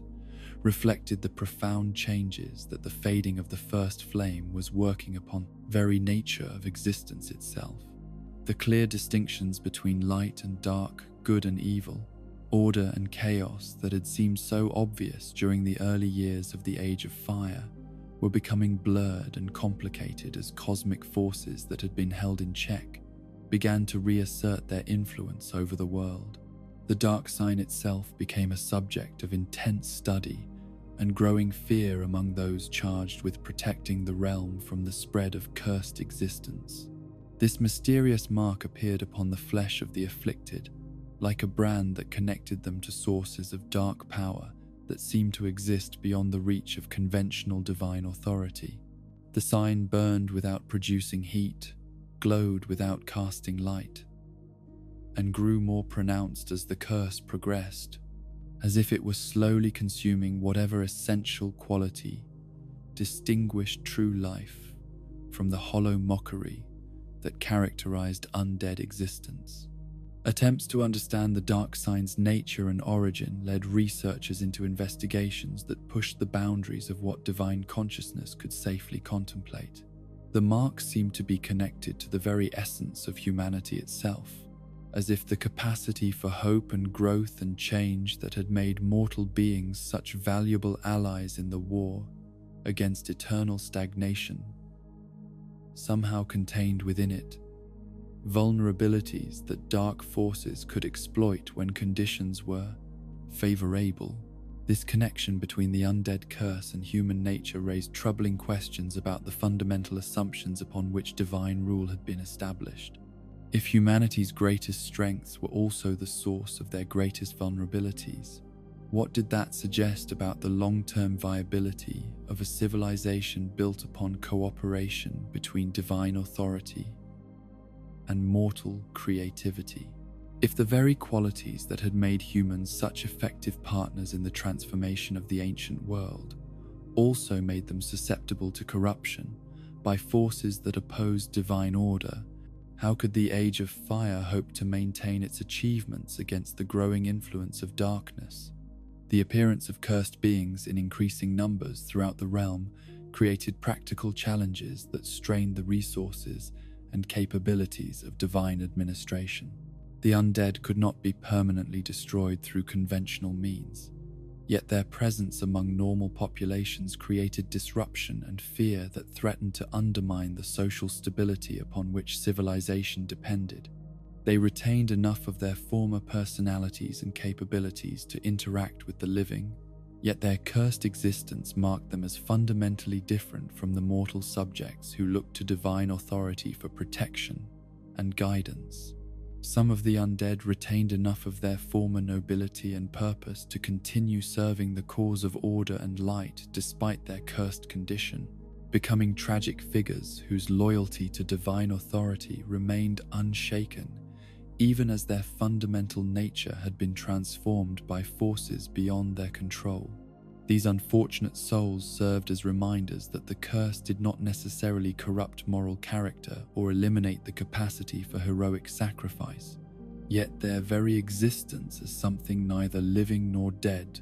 challenged conventional understanding of what it meant to serve divine purpose. Others among the cursed fell into despair and madness as the implications of their condition became clear, their minds unable to cope with the prospect of eternal existence without hope of final rest or resolution. These broken souls became sources of chaos and disruption, their actions driven by the kind of desperate futility that could inspire dangerous and unpredictable behavior among those who had nothing left to lose. The most disturbing cases were those undead, who seemed to embrace their cursed condition, viewing it not as an affliction to be cured, but as a form of liberation from the natural limitations that constrained mortal existence. These individuals began to explore the implications of their immunity to permanent death, conducting experiments and pursuing goals that would have been impossible for beings who could be truly slain. Their activities often brought them into conflict with divine authority as they pushed boundaries and challenged restrictions that had been established for the protection and guidance of normal mortal existence. As reports of undead activity spread throughout the realm, and the failure of conventional solutions became increasingly apparent, Gwyn found himself facing the first true crisis of his reign that could not be resolved through the direct application of divine power. The undead curse represented something fundamentally different from the challenges that had characterized the war against the dragons, for it arose not from external enemies that could be defeated in battle, but from internal contradictions within the very nature of the world that divine rule had created. The growing awareness that the Age of Fire might contain within itself the seeds of its own dissolution cast shadows across every aspect of divine administration. From the grand ceremonies that celebrated the achievements of civilization to the quiet moments when Gwyn stood alone in his tower and contemplated the magnitude of the responsibilities that rested upon his shoulders, the first flame continued its gradual fade, imperceptible from day to day, but unmistakable when measured across the span of years, while the forces of darkness grew bolder and more active as they sensed opportunities to reclaim territory that had been lost during the bright certainty of the early Age of Fire. The Lord of Light found himself caught between competing necessities that seemed to offer no clear resolution, forced to choose between maintaining the benevolent principles that had guided divine rule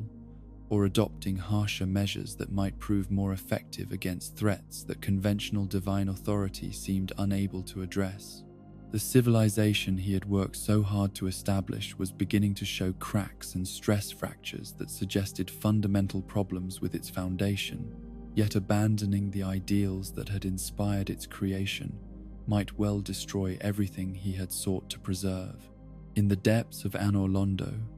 as divine light flickered with the first subtle signs of the cosmic crisis that was slowly engulfing the Age of Fire, Gwyn began to understand that the choices he made in response to the growing darkness would define not only the remainder of his reign, but the ultimate fate of everything he had built from the ashes of the ancient world. In the chambers beneath Izalith, where the life soul had once burned with the pure creative fire of divine inspiration, the witch who had claimed that fragment of cosmic power from the depths of the world found herself contemplating a solution so desperate and dangerous that even her vast understanding of flame and transformation could not fully predict its sending consequences. The growing crisis of the fading first flame had reached the point where conventional wisdom seemed inadequate to address the magnitude of the threat facing the Age of Fire, and among all the lords who had risen from hollow wanderers to divine authority, none felt the weight of potential responsibility more keenly than she who commanded the forces of life and creation themselves. The Witch of Izalith had watched the slow decline of the cosmic flame with growing alarm. Her deep connection to the life soul granting her insights into the fundamental processes that sustained existence in the transformed world. Where others might perceive only subtle changes in the quality of light or the gradual cooling of sacred fires, she could sense the profound alterations taking place in the very foundations of reality itself. The flame that had given birth to disparity and made civilization possible was not merely growing dimmer but somehow less substantial, as if the concepts of creativity and growth and nurturing warmth were slowly draining from existence, like water seeping from a cracked vessel. The implications of this cosmic decline were perhaps more terrifying to her than to any of her fellow lords, for the life soul that flowed through her essence was intimately connected to the processes of birth and growth that depended upon the first flame's continued vitality. She could feel within her own divine nature the subtle weakening that accompanied the flame's gradual diminishment, a lessening of the creative forces that had allowed her to bring forth wonders from the raw materials of existence. The pyromancies that had once flowed from her will, like water from a spring, now required conscious effort to summon, while the life-giving warmth that had characterized her every blessing seemed somehow cooler and less vibrant than it had been in the glorious years following the Dragon War. Her daughters, those magnificent beings who had inherited portions of her creative power and served as extensions of her divine will throughout the realm of Izalith, shared their mother's growing concern about the cosmic crisis that was slowly engulfing their world. The Daughters of Chaos, as they were known to those who understood the complex hierarchy of divine beings that ruled over the transformed world, possessed their own unique relationships with the forces of flame and creation, each one embodying different aspects of the life soul's infinite potential for bringing forth new forms of existence. These divine offspring had grown to maturity in chambers where the very air shimmered with creative possibility, their consciousness shaped by direct exposure to the fundamental forces that had transformed the ancient world from grey stagnation into vibrant complexity. They understood better than most mortal beings the delicate balance that sustained the Age of Fire, the intricate relationships between light and heat, growth and decay, creation and destruction that kept existence itself from sliding back into the unchanging perfection of ancient times. Together, the witch and her daughters began to explore possibilities that had never been seriously considered during the confident years when the first flame's vitality had seemed inexhaustible and permanent. If the cosmic fire that had made disparity possible was truly beginning to fade beyond recovery, perhaps it was within the power of divine authority to create a replacement, a new source of the fundamental forces that sustained civilization and consciousness, and all the myriad forms of existence that had flourished under the guidance of the Lords. The theoretical framework for such an undertaking existed within the accumulated wisdom of ages of divine rule, scattered across texts and artifacts that recorded the deepest mysteries of flame, magic, and the fundamental principles that governed the relationship between consciousness and cosmic power. The life soul itself contained within its essence templates and patterns that suggested how new flames might be kindled from existing sources, how creative fire could be concentrated and refined until it achieved the kind of cosmic significance that characterized the original first flame. Yet the practical challenges involved in attempting to recreate or replace the source of all disparity were staggering in their complexity and danger. The first flame was not merely a large fire that burned in the depths of the world, but a fundamental aspect of existence itself, the cosmic principle that had made concepts like heat and cold, light and dark, life and death meaningful rather than merely theoretical. To duplicate such a force would require not just vast amounts of power, but a deep understanding of processes that had occurred naturally during the universe's earliest moments, mysteries that even divine consciousness could only dimly comprehend. The witches' daughters brought their own unique perspectives and capabilities to the great work that their mother was contemplating, each one contributing insights that reflected their individual relationships with different aspects of creative power. The eldest daughter possessed an understanding of flame magic that rivaled her mother's own mastery, her consciousness attuned to the subtle harmonics and resonances that governed the behavior of fire on both physical and metaphysical planes. Her knowledge of how flames could be woven together, concentrated and amplified until they achieved effects that transcended their individual components, would prove essential to any attempt at recreating cosmic fire. The second daughter commanded forces of growth and nurturing that manifested as an almost infinite capacity for bringing forth life from barren ground, her touch capable of coaxing flowers from solid stone and inspiring fertility in regions where nothing had grown for centuries. Her understanding of how creative energy could be channeled into specific forms and purposes offered insights into how a replacement flame might be designed to serve the same cosmic functions as the original first flame.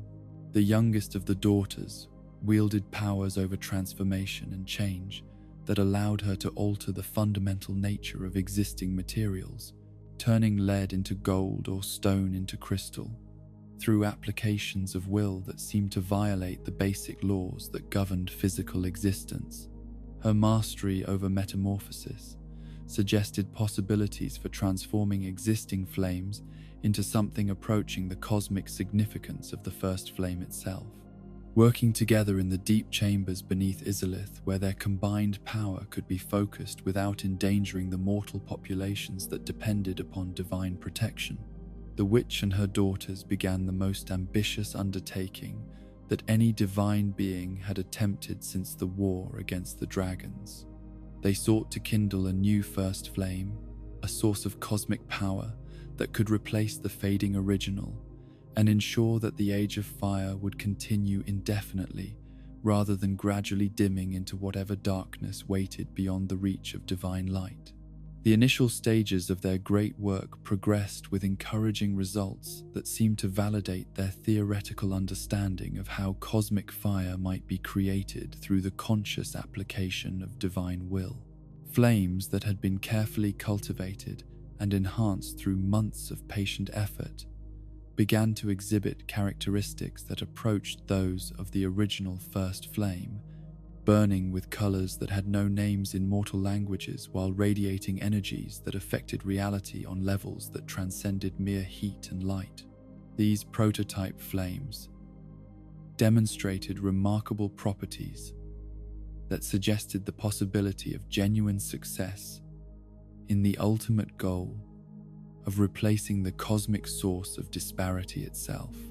They could kindle other fires without being diminished, burn without consuming any fuel except the divine energy that sustained them, and cast illumination that revealed truths hidden from normal perception. Most encouragingly of all,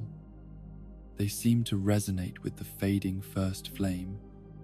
in ways that suggested they might eventually be able to supplement or even replace its cosmic functions.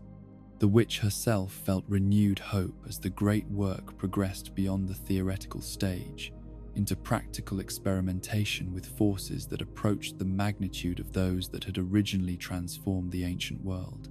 The life soul that flowed through her essence responded to these enhanced flames with something approaching its original vitality, as if the proximity of cosmic fire was restoring capabilities that had been gradually diminishing along with the first flame's slow fade toward darkness. Her daughters shared this growing optimism, their own divine natures strengthened and clarified by exposure to flames that carried within them echoes of the cosmic power that had made their existence possible. The creative forces they commanded seemed more responsive and powerful when channeled in the presence of these enhanced fires, while their understanding of fundamental mysteries deepened through direct observation of forces that most divine consciousness could only experience secondhand. Yet, as the great work approached its final stages, subtle signs began to appear that suggested the process was not unfolding exactly as divine wisdom had predicted. The prototype flames, while remarkable in their power and complexity, exhibited certain characteristics that differed in troubling ways from the ordered nature of the original first flame. Where the cosmic fire burned with perfect stability and predictable patterns, these new flames showed tendencies toward wild fluctuation and chaotic behavior that seemed to resist even divine attempts at control and guidance. The energies radiating from the enhanced fires grew increasingly difficult to contain within the chambers where they had been kindled, their influence spreading outward in ways that affected the very structure of reality in the surrounding regions. Stone began to behave like living tissue, flowing and reshaping itself according to principles that bore no resemblance to normal physical laws. The air itself became thick and viscous, carrying within it whispers of intelligence that spoke in languages that predated even the ancient tongue of the dragons. Most disturbing of all, the flames themselves seemed to be developing a form of consciousness that was neither divine nor mortal, but something altogether more alien and unpredictable. Where the first flame had always been a source of ordered disparity that made civilization possible, these new fires appeared to embody chaos itself, transformation without purpose or direction, change for its own sake, rather than as a means of achieving beneficial outcomes. The witch began to realize, with growing horror, that her understanding of the fundamental forces she was attempting to recreate had been incomplete in crucial ways that were now manifesting as catastrophic problems. The first flame was not simply a very large fire that happened to possess cosmic significance, but a unique phenomenon that had emerged under specific conditions that could not be duplicated through conscious effort alone. Her attempt to replace it with something created through divine will and enhanced flame magic was producing something that resembled cosmic fire in power, but differed fundamentally in nature and purpose. The moment of ultimate crisis came when the prototype flames reached critical mass and began to interact with each other in ways that even divine consciousness could not predict or control. The carefully constructed chambers beneath Izalith became the epicenter of a transformation so violent and chaotic that it threatened to consume not only the witch and her daughters, but the entire realm they had worked so long to build, protect. What emerged from the convergence of enhanced flames was not the new first flame that had been intended, but something altogether more terrible and alien, the Chaos Flame, a source of power that embodied destruction and transformation, without the ordering principles that had made the original cosmic fire beneficial rather than simply destructive. This new flame burned with colors that hurt to look upon, and radiated energies that transformed everything they touched in ways that followed no pattern except the fundamental principle of change itself. The Chaos Flame's influence spread outward from its point of origin like a plague of transformation, altering everything it encountered according to principles that bore no resemblance to the ordered disparity that had characterized the Age of Fire. Where it passed, stone became flesh, flesh became flame, and flame became consciousness that existed without purpose, except the perpetuation of change itself. The very concepts of stability and permanence seemed to dissolve in its presence, replaced by a chaotic dynamism that recognized no limits or boundaries. The Witch of Izalith herself was among the first to be transformed by the chaotic energies she had unleashed. Her divine form altered in ways that reflected both her intimate connection to the life soul and her tragic role in bringing forth forces that she could neither understand nor control. The creative power that had defined her nature became twisted into something that brought forth not life but abomination, not growth but cancerous transformation, not the nurturing warmth of hearth fires, but the consuming heat of destruction without purpose. Her daughters suffered similar fates as the Chaos Flame's influence engulfed the chambers where they had worked together on the great project that was meant to save the Age of Fire from gradual dissolution. Each of them was transformed according to the specific nature of their individual relationships with creative power, their divine essence corrupted and twisted, until they became manifestations of chaotic change rather than ordered creativity. The eldest daughter, whose mastery of flame magic had made her essential to the great work, became something that was neither fully alive nor entirely composed of fire, her consciousness scattered across forms that shifted and changed without pattern or purpose. The second daughter, whose understanding of growth and fertility had contributed so much to the theoretical framework of their endeavor, found her nurturing capabilities transformed into a compulsion to bring forth life forms that existed only to spread further chaos and transformation. The youngest daughter, whose powers over metamorphosis had seemed so promising for the great work of cosmic creation, became trapped in cycles of endless change, her form shifting from one configuration to another without ever achieving stability or recognizable identity. Her mastery over transformation became a curse that prevented her from maintaining any consistent existence, as if the chaotic energies she had helped to unleash were forcing her to embody their fundamental principle of change without purpose or limitation. The realm of Izalith itself, that paradise of divine creativity, where wonders beyond mortal imagination had been conceived and brought into being, was transformed by the Chaos Flame's influence into something that resembled the nightmares of fevered minds more than any recognizable form of existence. The beautiful chambers where the witch and her daughters had pursued their studies became caverns of living rock that pulsed with alien intelligence, while the gardens where divine power had coaxed impossible flowers into bloom became breeding grounds for creatures that defied every category of existence that rational consciousness could comprehend. The very ground became unstable and treacherous, flowing like molten metal while retaining the appearance of solid stone, creating a landscape where nothing could be trusted to remain as it appeared. Trees of crystallized flame grew from soil that was composed of compressed consciousness,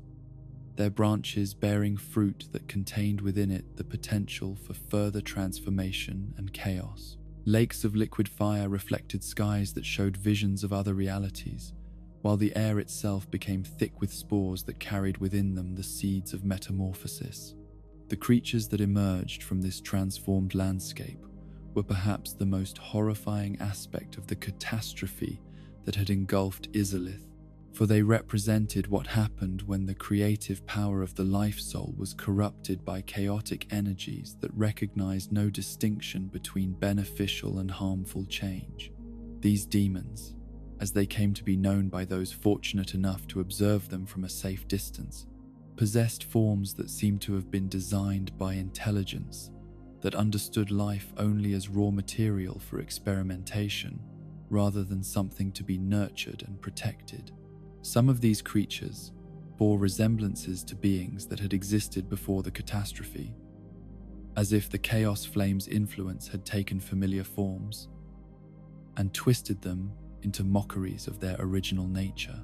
Others appeared to be entirely new forms of existence,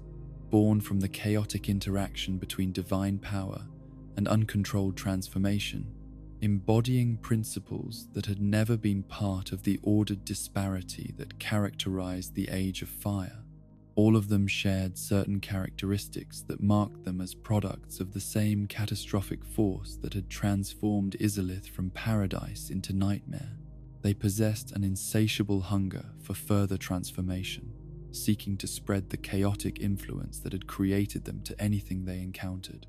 They showed no regard for the distinction between creation and destruction, viewing both as simply different aspects of the fundamental principle of change that governed their existence. Most disturbing of all, they displayed a form of intelligence that seemed designed specifically to corrupt and subvert the ordered principles upon which civilization depended. Where normal creatures might be driven by instincts for survival or reproduction, these demons appeared to be motivated by an almost artistic desire to introduce chaos into any system they encountered, as if they found aesthetic pleasure in the transformation of order into unpredictability. News of the catastrophe that had befallen Izalith reached the other lords with a speed that reflected both the magnitude of the disaster and the cosmic significance of what had been lost in the witch's failed attempt to recreate the Kase, first flame. Gwyn himself felt the disturbance as a wound in the fabric of reality itself, a rent in the ordered structure of existence that seemed to pulse with chaotic energies that threatened to spread beyond the boundaries of the witch's realm and contaminate the entire world. The Lord of Light's response to this crisis revealed both his deep affection for his fellow lord and his understanding of the terrible threat that uncontrolled chaos represented to everything they had built from the ashes of the ancient world. Despite the obvious dangers involved in approaching a realm that had been transformed by forces beyond divine comprehension, Gwyn marshaled his most capable servants and prepared to venture into the heart of chaos itself in hopes of rescuing whatever might remain of his old ally. The expedition that penetrated the transformed realm of Izalith was perhaps the most dangerous undertaking that divine forces had attempted since the war against the dragons, for they faced not enemies that could be defeated through conventional applications of power, but a fundamental alteration in the nature of reality itself. The very air within the chaos-touched regions seemed to resist their presence, while the ground beneath their feet shifted and changed in ways that made normal movement nearly impossible. Yet when they finally reached the heart of the transformation, the chamber where the witch had attempted her great work of cosmic recreation, they found not the complete destruction that many had feared, but something altogether more tragic and complex. The witch herself still existed, though her divine form had been so altered by chaotic influence that she was barely recognizable as the being who had once commanded the creative forces of the life soul with such wisdom and skill. The bed of chaos, as the transformed witch came to be known, was neither fully alive nor entirely consumed by the chaotic energies she had unleashed, but something caught between states of existence that offered no comfortable resolution. Her consciousness remained intact enough to recognize her old ally and to understand the magnitude of what her failed experiment had cost. Yet she was so thoroughly integrated with the chaotic forces around her that any attempt to separate her from them would likely result in her complete destruction. The tragedy of the witch's fate was compounded by the recognition that her motives had been entirely noble and her methods theoretically sound according to the best understanding available to divine consciousness. She had attempted to save the Age of Fire from gradual dissolution through the application of creative power that should have been capable of achieving such a cosmic undertaking. Her failure stemmed not from hubris or malice, but from the fundamental impossibility of recreating through conscious effort phenomena that had emerged naturally from the universe's earliest moments. The encounter between Gwyn and the transformed witch provided both of them with insights into the true nature of the cosmic crisis that was slowly engulfing their world, though these revelations offered little comfort to beings who had hoped for solutions to problems that were proving far more intractable than anyone had initially realized. The first flame's gradual fade was not simply a mechanical process that could be reversed through the application of sufficient power, but a fundamental aspect of the cosmic cycle that had made the Age of Fire possible in the first place. The ordered disparity that had allowed civilization to flourish was apparently dependent upon the specific conditions that had existed when the first flame was originally kindled, circumstances that could not be duplicated through even the most sophisticated applications of divine will and creative power. Any attempt to replace or supplement the cosmic fire seemed doomed to produce not ordered disparity, but chaotic transformation. change without purpose or direction that threatened to consume everything it touched. This understanding brought with it implications that challenged every assumption about the permanence and sustainability of divine rule over the transformed world. If the first flame could not be replaced or renewed, and if its gradual diminishment was indeed an inevitable aspect of cosmic cycles beyond divine control, then the Age of Fire itself might be destined to end, regardless of any efforts to prevent such an outcome. The Lord of Light stood in the heart of chaos, surrounded by the ruins of his old ally's greatest work and the terrible evidence of what happened when divine power attempted to exceed its natural limitations. The lesson of Izalith would remain with him through all the crises and challenges that lay ahead, a reminder that even gods were subject to forces beyond their understanding, and that the greatest tragedies often emerged from the noblest intentions when combined with power sufficient to reshape reality itself. In the depths beneath the kingdom that divine rule had established across the transformed world, where ancient foundations gave way to caverns that predated even the war against the dragons, something stirred that had remained dormant through all the bright years of civilization's flourishing. The realm known as New Londo had been built above these forgotten depths, its towers and bridges spanning chasms that seemed to plunge toward the very heart of the earth, while its citizens went about their daily lives in blissful ignorance of what waited in the darkness below their feet. New Londo represented one of the greatest achievements of the age that had followed the establishment of divine rule, a city where mortal ingenuity and divine blessing had combined to create something that surpassed even the magnificent architecture of Anor Londo in its bold defiance of natural limitations. The city's builders had chosen to construct their marvel above the ancient chasm, not despite the dangers such a location might present, but because of the symbolic significance of bringing light and civilization to places where darkness had reigned unchallenged since the beginning of time. The great spans that connected the city's towers were marvels of engineering that combined mortal understanding of structural principles with divine enhancement of materials that should not have been capable of bearing such immense loads across such vast distances. These bridges carried not only the physical traffic of citizens moving through their daily routines, but also the spiritual significance of connections forged between separated spaces, bringing unity to what had once been divided by unbridgeable gaps. The citizens of New Londo had grown prosperous and confident under divine protection, their city serving as a center of learning and commerce that attracted visitors from across the known world. Scholars came to study in libraries that contained accumulated wisdom from centuries of peaceful development, while merchants gathered in markets where goods from every corner of the realm changed hands in an atmosphere of trust and mutual benefit that reflected the ordered principles upon which divine civilization had been founded. Yet beneath this prosperity and learning, in the depths that the city's founders had chosen to build above rather than explore, ancient forces that had been suppressed during the bright years of the Age of Fire were beginning to stir with malevolent intelligence. The gradual fading of the first flame, imperceptible though it remained to most mortal consciousness, had created spaces in the cosmic order where influences that opposed divine authority could take root and begin to reassert their claim over territories that had been consecrated to light and order. The Abyss, as this darkness would come to be known by those few who survived encounters with its influence,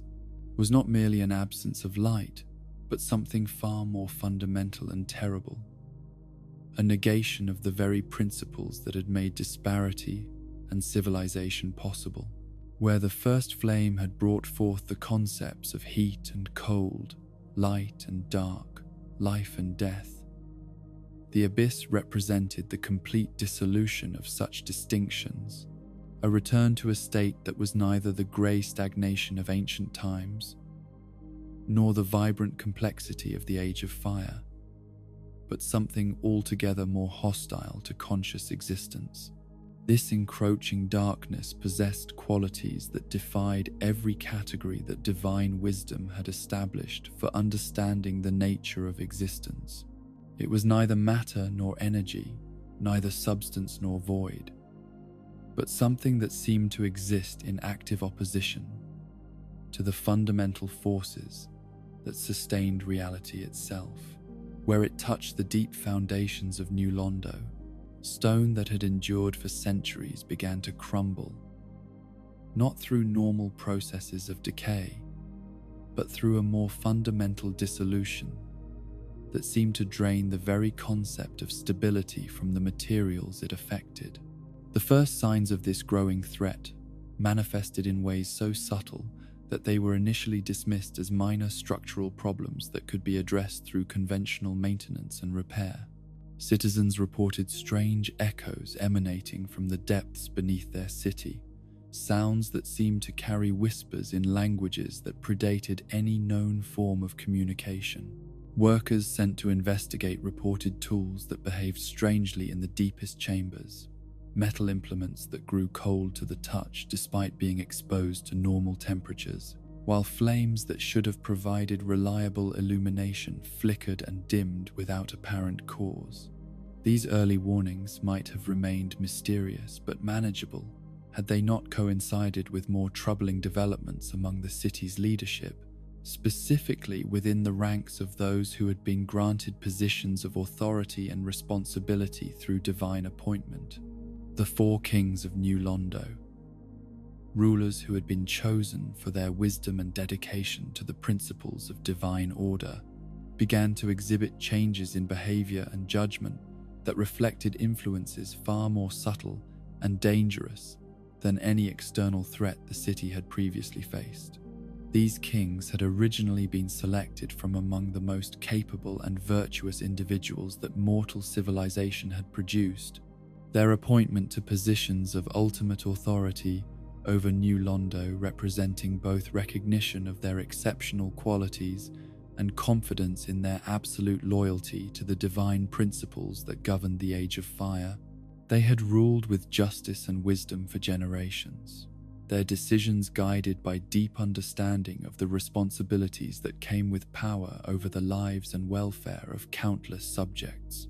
Yet, as the influence of the abyss began to seep upward from the depths beneath their city, these once noble rulers found themselves subject to temptations and influences that their previous experience had not prepared them to recognize or resist. The darkness that touched their consciousness did not announce itself as corruption or evil, but presented itself as enlightenment, offering insights and understanding that seemed to transcend the limitations of conventional divine wisdom. The whispers that reached them from the depths spoke of power beyond anything that divine blessing could provide,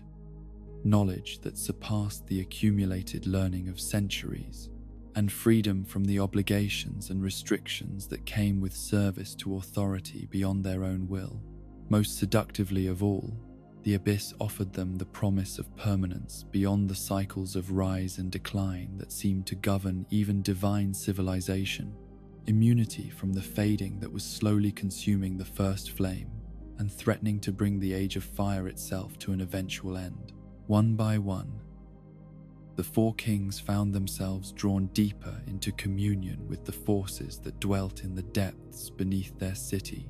Their original dedication to divine principles gradually eroded by exposure to influences that promised answers to questions they had never thought to ask.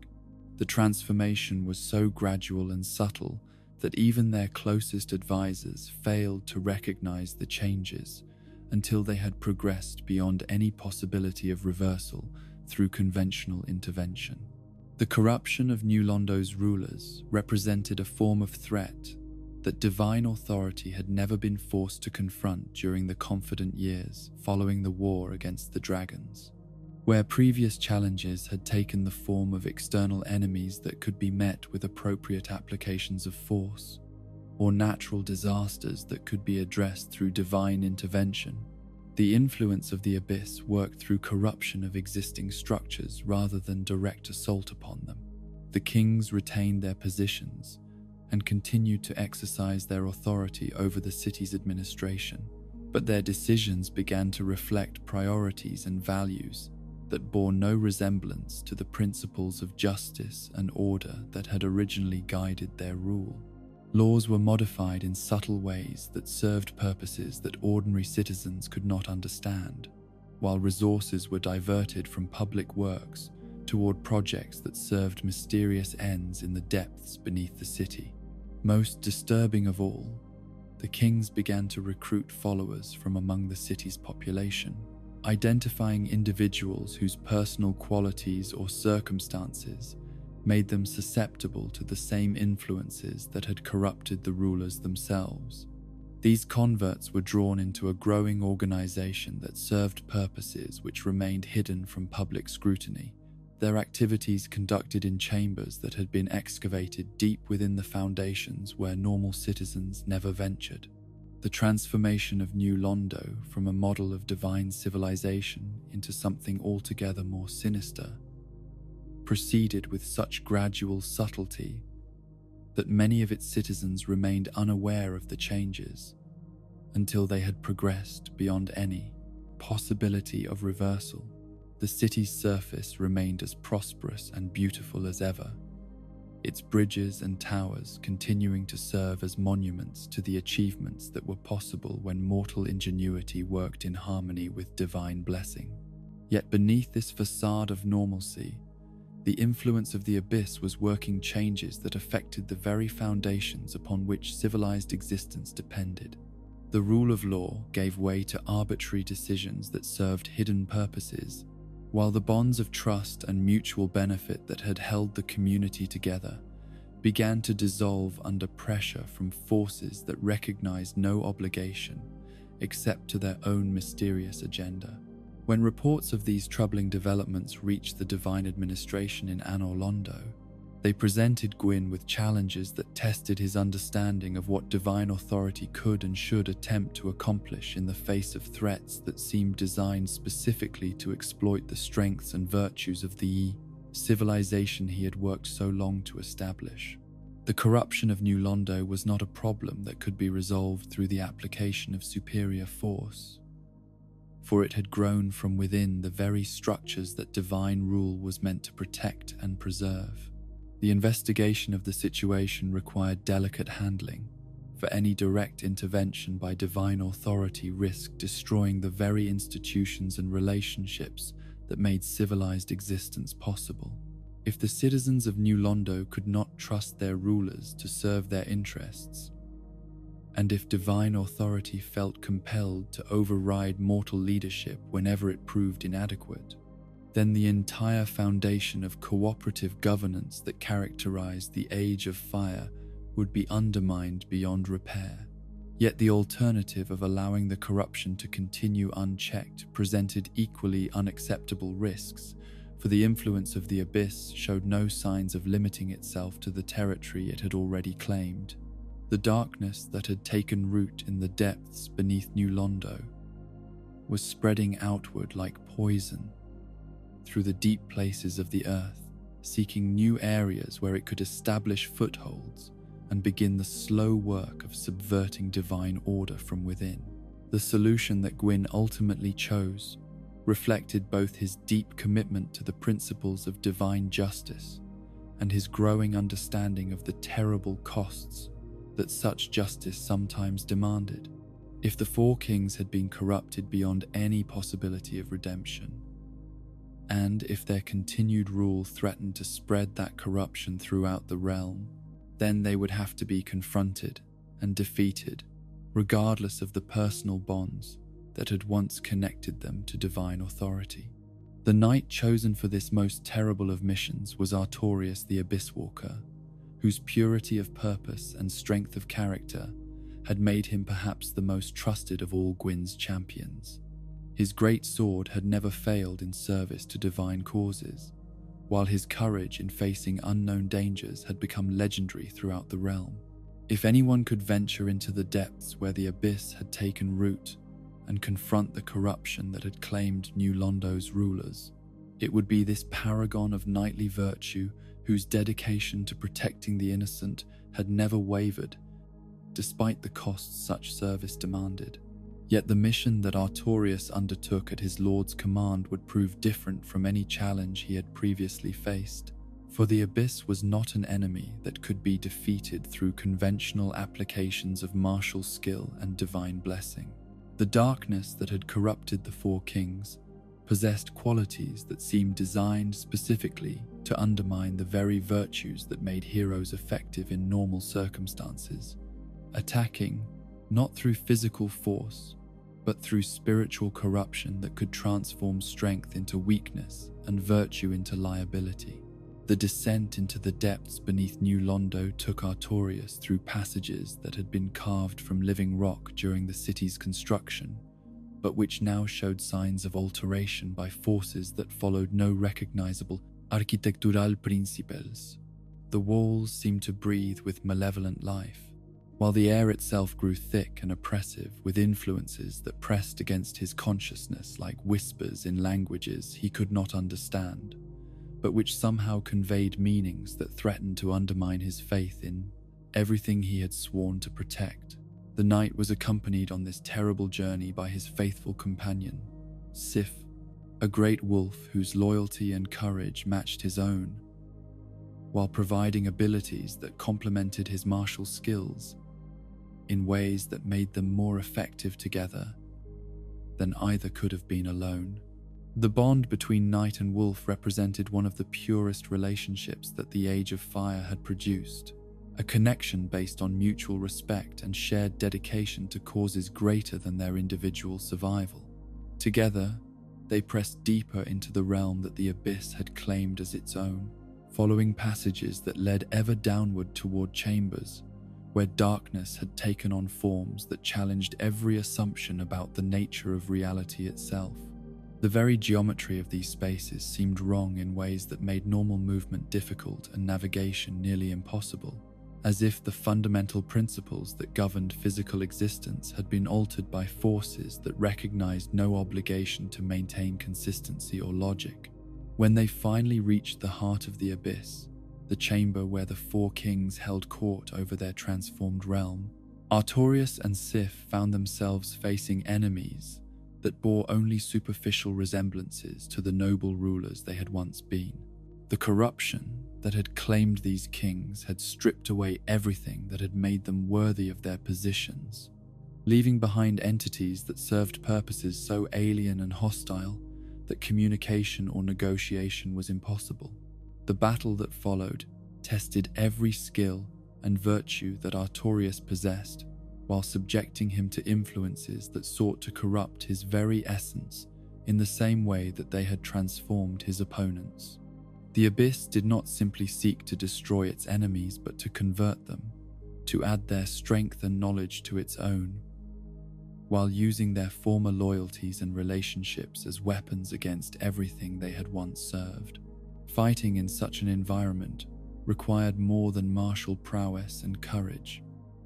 It demanded absolute purity of purpose and unshakable faith in principles that the Abyss sought to portray as meaningless illusions. Every blow that Artorius struck was answered not only by physical counterattack but by spiritual assault that whispered of the futility of his mission and the inevitable triumph of darkness over light. The great sword that had served him faithfully through countless battles began to show the strain of being used against enemies that existed as much in spiritual dimensions as physical ones, its blessed metal growing cold and heavy as the Abyss sought to corrupt even the weapons that opposed it. Sif fought beside him with courage that never wavered, but the wolf's natural instincts were confused by an environment where normal sensory information could not be trusted, and where the very ground beneath their feet might shift without warning. As the battle progressed, and the knight found himself pushed to the limits of his endurance, the true nature of the Abyss revealed itself in ways that even his extensive experience with supernatural enemies had not prepared him to understand. This was not merely another form of evil that could be defeated through righteous violence, but something that sought to demonstrate the ultimate futility of all opposition to its influence. The darkness whispered to him of the inevitable fading of the first flame and the coming end of the Age of Fire, suggesting that his struggles to preserve divine order were nothing more than desperate attempts to delay an outcome that was already determined. It spoke of the corruption that had claimed Izalith and the growing crisis that threatened everything Gwyn had built, offering him visions of possible futures where his loyalty to divine authority would prove to have been misplaced, trust in causes that were doomed from their inception. Most insidiously of all, the Abyss offered him alternatives to the path of service and sacrifice that had defined his existence, promising power and knowledge that would allow him to transcend the limitations that divine authority imposed upon even its most trusted servants. The temptations were subtle and seductive, presented not as betrayals of his principles, but as higher understanding that would allow him to serve those principles more effectively than blind obedience ever could. The moment of ultimate crisis came when Artorius realized that his conventional weapons and tactics were proving insufficient against enemies that drew strength from the very act of opposition itself. The four kings seemed to grow stronger with each wound he inflicted, feeding on the violence and rage that combat necessarily involved, transforming his righteous anger into fuel for their own malevolent purposes. In desperation, the knight made a choice that would haunt the remainder of his existence and serve as a tragic example of how even the purest intentions could be corrupted by forces beyond mortal comprehension. To protect his beloved companion from the influence of the Abyss, Artorius used a portion of his own spiritual essence to create a barrier around Sif, sealing the wolf away from the corruption that was slowly claiming everything else in the deep chamber. This act of self-sacrifice, noble in its intentions and effective in its immediate purpose, left Artorius weakened and vulnerable to the very influences he had been trying to resist. The spiritual energy he had expended to protect Sif created gaps in his own defenses,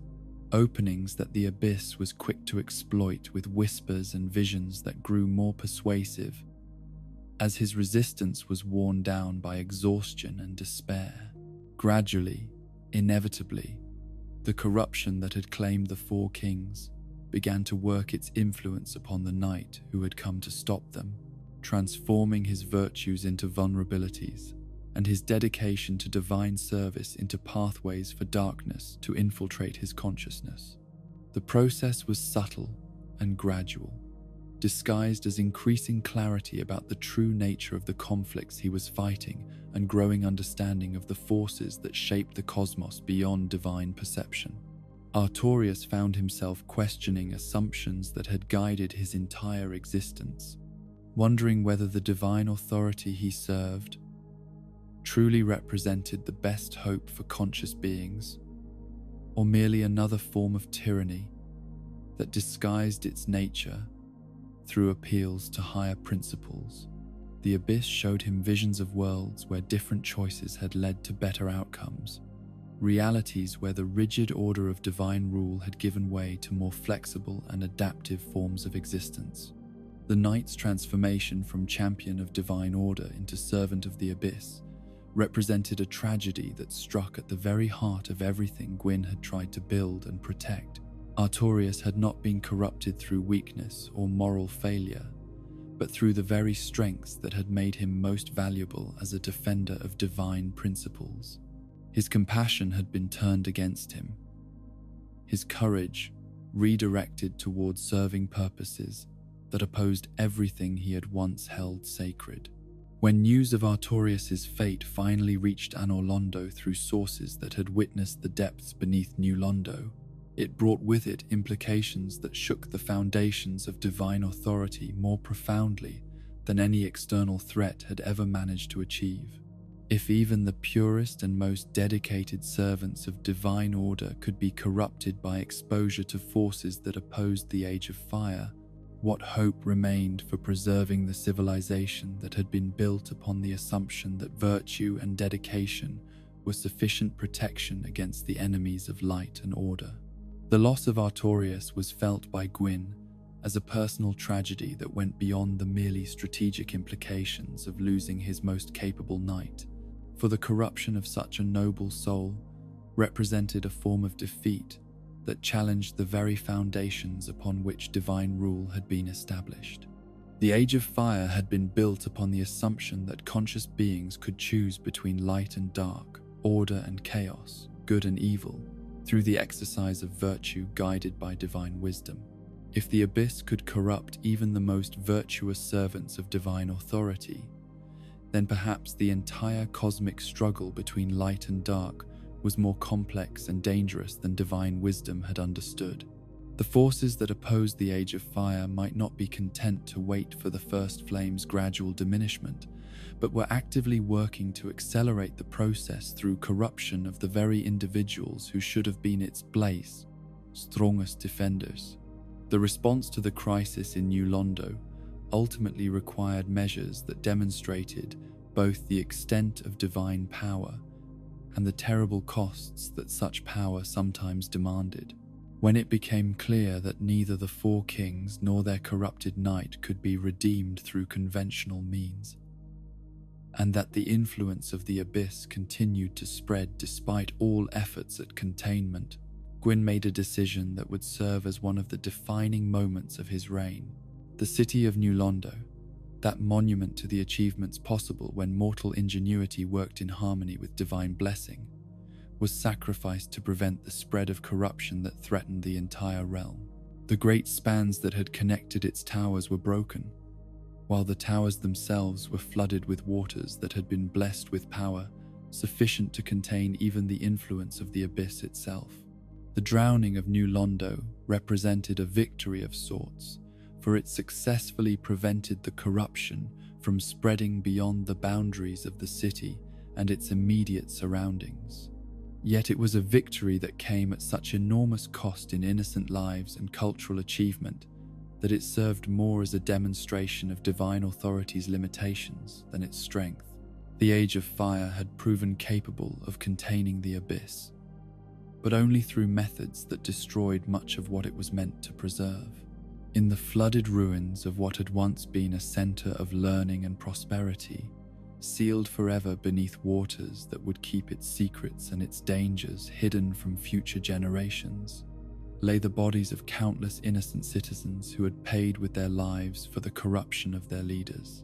Their sacrifice had served to protect the wider realm from influences that no mortal wisdom could have anticipated or resisted, yet their death stood as a reminder that even divine justice was not immune to the tragic necessity of choosing between unacceptable alternatives. The fate of Artorias himself remained a source of particular anguish for Gwyn, who understood that his greatest knight continued to exist somewhere within the flooded ruins, transformed into something that bore no resemblance to the noble soul who had once served divine authority with such dedication and courage. The knight's corruption represented not merely a tactical loss, but a personal failure on the part of divine authority itself, proof that the protection and guidance that gods offered their servants was insufficient when faced with enemies that attacked virtue itself as their primary weapon. The loyal wolf Sif, protected by his master's sacrifice, but forever separated from the knight he had served with such devotion, became a living monument to the tragedy that had befallen New Londo and the terrible costs that the Age of Fire was beginning to exact from even its most faithful servants. The barrier that Artorias had created to shield his companion from corruption would endure long beyond the knight's own fall, ensuring that at least one witness to his nobility would survive to remember what he had been before the abyss claimed him. In the aftermath of New Londo's sacrifice and the loss of his greatest knight, Gwyn found himself confronting the growing realization that the challenges facing divine authority were becoming more complex and dangerous with each passing year. The Age of Fire was under assault, not only from the gradual fading of the first flame, but from active forces that sought to accelerate its decline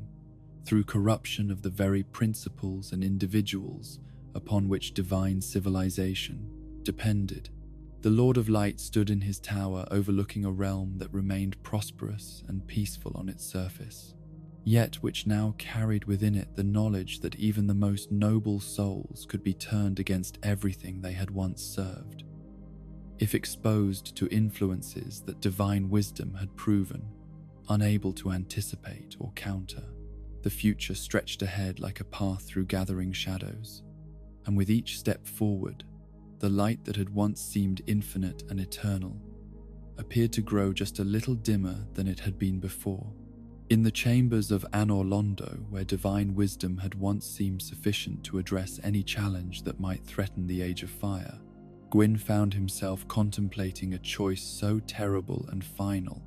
that even his vast understanding of cosmic forces could barely comprehend its full implications. The disasters that had befallen his realm, the corruption of Izalith into a nightmare of chaotic transformation,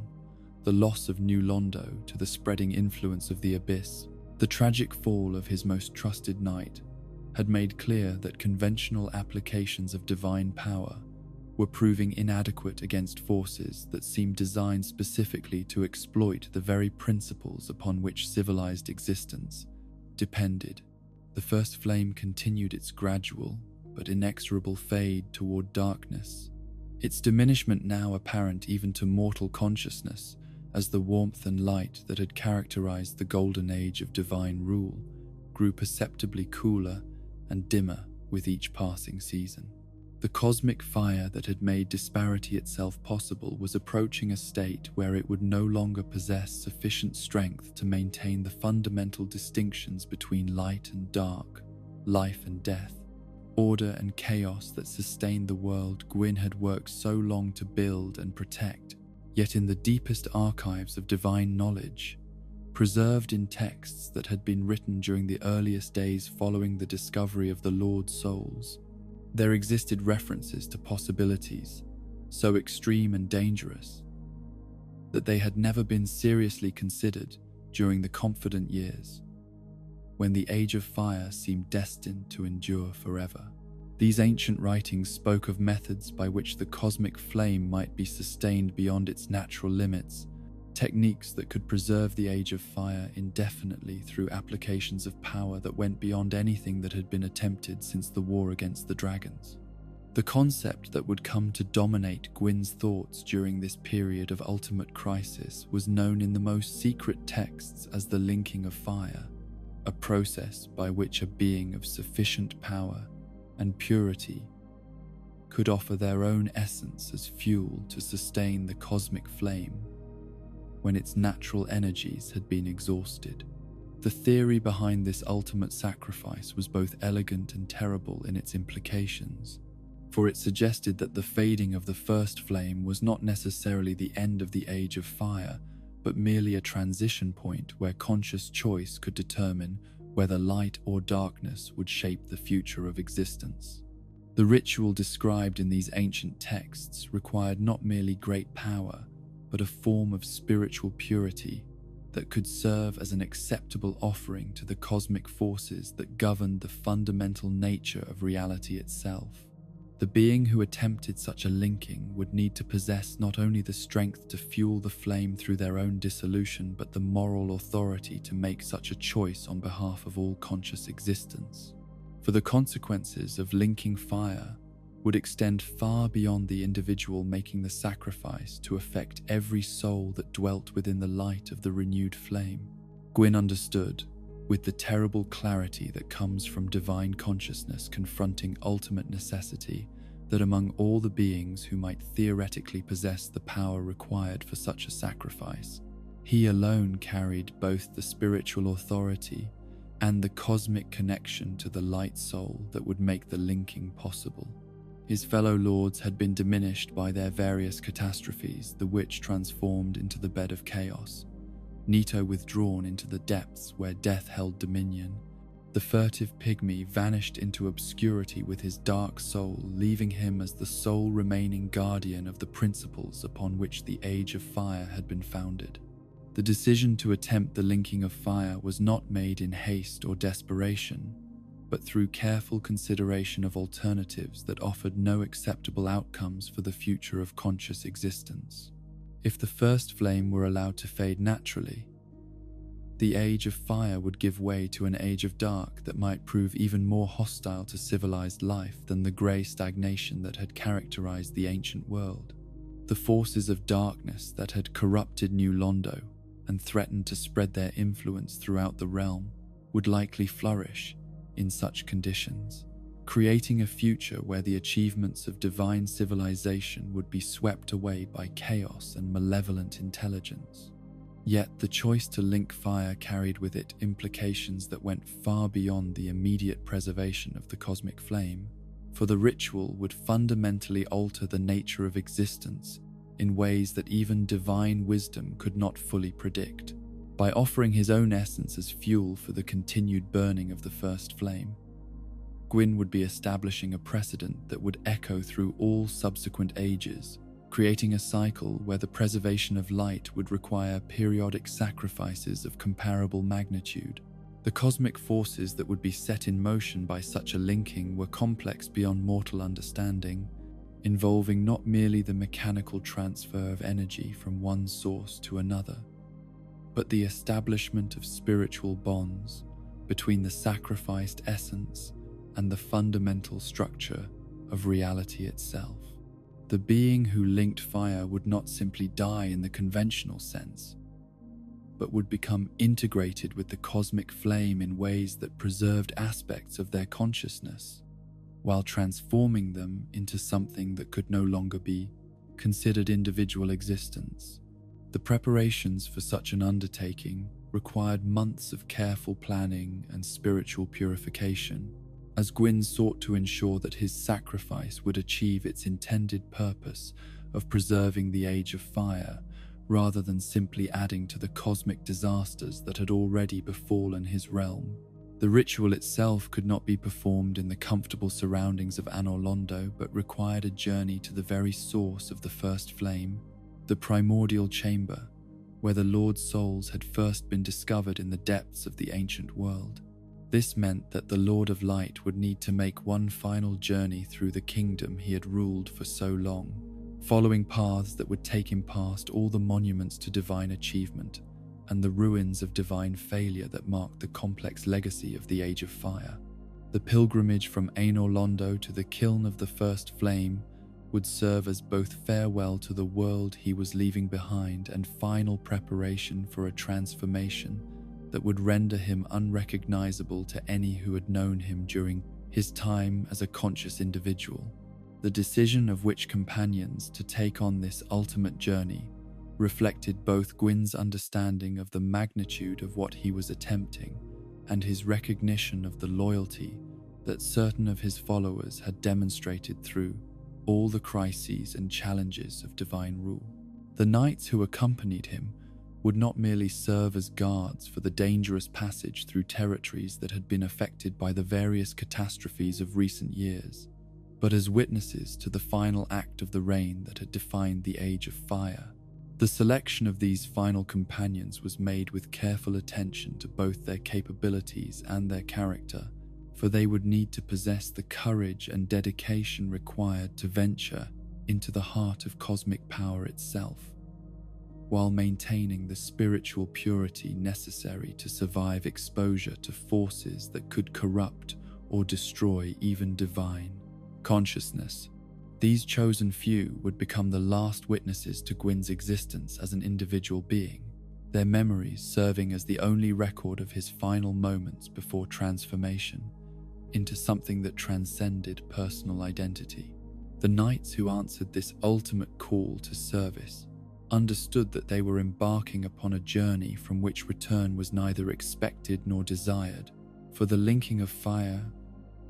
was not an undertaking that could be accomplished and then abandoned. Those who accompanied their lord to the kiln would become guardians of the renewed flame, their existence transformed by proximity to cosmic forces in ways that would make them unsuitable for normal life. Even if such return were possible, chief among these final companions was a cadre of Gwyn's most trusted knights, warriors whose prowess had been tested in countless battles and whose loyalty had never wavered despite the terrible costs that service to divine authority had demanded. These Silver Knights, as they were known throughout the realm for their unmarked armor and absolute dedication to duty, represented the highest ideals of the Age of Fire, made manifest in beings whose entire existence was devoted to the protection of divine principles. Their decision to accompany Gwyn on his final journey was made not from obligation or fear of punishment, but from genuine love and respect for the Lord they had served throughout their mortal existence. They understood better than most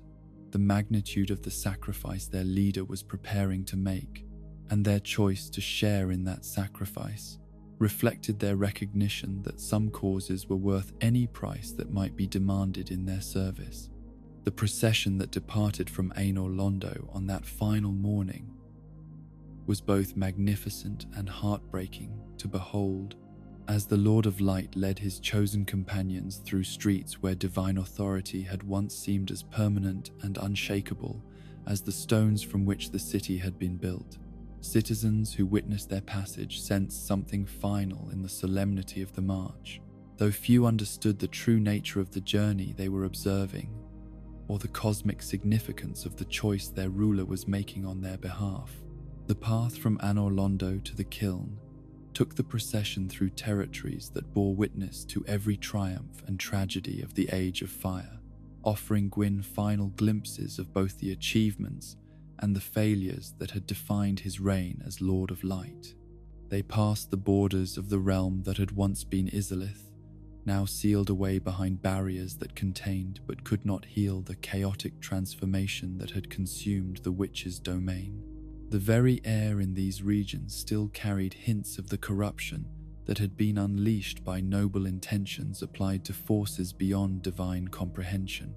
The ruins of New Londo appeared on the horizon like a monument to the terrible choices that divine authority had been forced to make when conventional solutions proved inadequate to address existential threats. The flooded city's broken towers rose from waters that still glowed with the power that had been used to contain the abyss, while somewhere beneath those cursed waters lay the transformed remains of the greatest knight the Age of Fire had ever produced. Each of these sites served as a reminder of the complex legacy that Gwyn was leaving behind, a reign that had achieved wonders beyond the imagination of the ancient world, yet had also been marked by catastrophes that called into question fundamental assumptions about the nature of divine authority and its relationship to the forces that governed cosmic existence. The Age of Fire had brought unprecedented prosperity and achievement to conscious beings, but it had also proven vulnerable to forms of corruption and decay that divine wisdom had not anticipated. As the procession drew closer to the ancient chambers where the Lord's souls had first been discovered, the very air began to change in ways that reflected proximity to sources of power that predated all forms of civilized existence. The stone beneath their feet grew warm to the touch, while the darkness around them took on qualities that suggested depths and dimensions beyond normal perception. They were approaching the heart of the world, the place where the fundamental forces of existence burned with intensities that could transform or destroy any consciousness that was not prepared for such exposure. The kiln of the first flame lay beyond passages that had been carved from living rock during the earliest days of the Age of Fire, chambers that served as both sanctuary and tomb for the cosmic force that had made all subsequent development possible. The architecture of these spaces reflected the overwhelming significance of what they contained, with every surface inscribed with symbols and patterns that spoke of mysteries that even divine consciousness could only partially comprehend. The knights who had accompanied Gwyn to this ultimate destination spread out through the passages leading to the central chamber, taking positions that would allow them to guard their lord during the ritual, while ensuring that they too would be transformed by proximity to the cosmic forces that would be unleashed during the linking process. Their sacrifice was no less meaningful for being voluntary, for they were choosing to surrender their individual existence in service to a cause that transcended personal survival or advancement. In the heart of the kiln, where the first flame burned with the remnants of its cosmic power, Gwyn began the final preparations for a ritual that would end his existence as an individual consciousness, while preserving his essence as fuel for the continued burning of the light that sustained civilized existence. The flame before him flickered and dimmed with the accumulated fatigue of ages, its cosmic fire reduced to levels that could no longer maintain the fundamental distinctions that made disparity possible. Yet within its diminished radiance still lay the potential for renewal, the possibility that conscious choice and ultimate sacrifice could preserve the age of fire indefinitely through applications of will and spiritual energy that went beyond anything the natural order had ever required. The linking ritual would not simply add fuel to a dying fire, but would establish new forms of connection between individual consciousness and cosmic force, creating bonds that could sustain the flame through whatever challenges might arise in ages yet to come. The moment of ultimate commitment came when Gwyn stepped forward into the heart of the flame itself, his divine form beginning to dissolve as the light soul that had defined his existence for so long merged with the cosmic fire that had given it birth. The process was both agonizing and transcendent, as individual identity gave way to something far more vast and impersonal, yet somehow more meaningful than anything that personal existence could have achieved. The linking of fire was accomplished not through a single dramatic moment,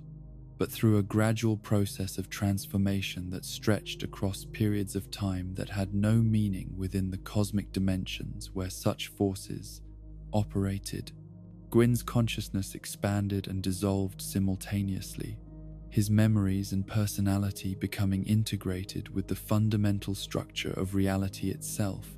while his will became one with the cosmic imperative that sustained the Age of Fire against all threats to its continued existence. The knights who witnessed this transformation found themselves changed as well, their proximity to such overwhelming displays of cosmic power burning away their mortal limitations, while preserving their essential dedication to the protection of divine principles. They became something neither fully alive nor entirely dead, guardians whose existence was sustained by the same forces that now fueled the renewed flame, their consciousness preserved in forms that could endure indefinitely without requiring rest or sustenance.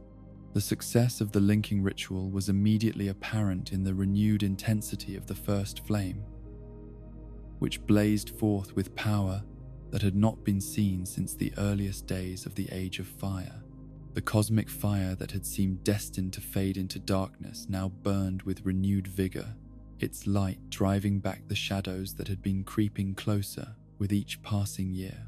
while restoring the fundamental distinctions between light and dark, order and chaos that made civilized existence possible.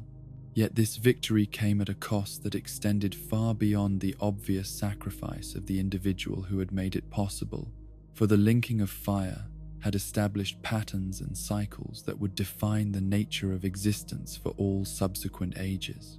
The preservation of the Age of Fire now required periodic renewal through comparable sacrifices, creating a cosmic necessity that would demand the ultimate commitment of other exceptional individuals whenever the flame began to fade once more. The implications of this cycle extended throughout the realm and beyond, affecting not only the immediate beneficiaries of renewed light and warmth, but establishing spiritual bonds that would influence the development of consciousness itself across generations yet unborn. The undead curse which had seemed like an inexplicable affliction during the period of the flame's decline, was revealed to be connected to the cosmic forces that govern the cycles of linking fire, marking certain individuals as potential candidates for future sacrifice, should the need arise once more.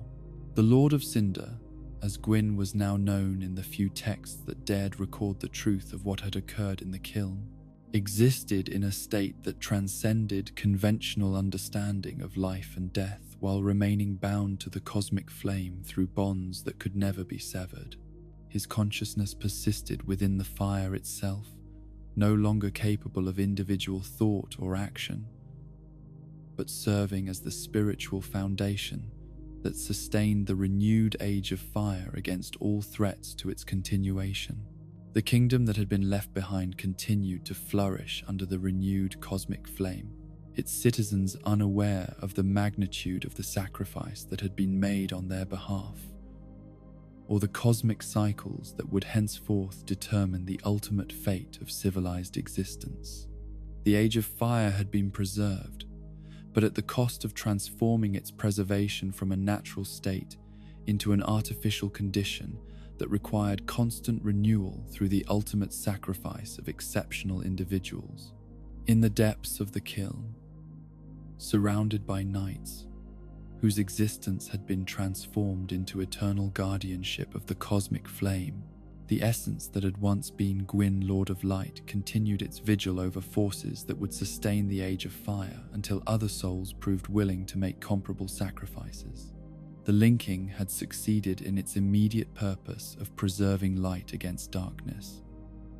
but it had also established a precedent that would echo through all subsequent ages, creating a cycle of sacrifice and renewal that would define the ultimate meaning of heroism for generations of conscious beings yet to be born. The Age of Fire would continue, sustained not by the natural vitality that had characterized its early years,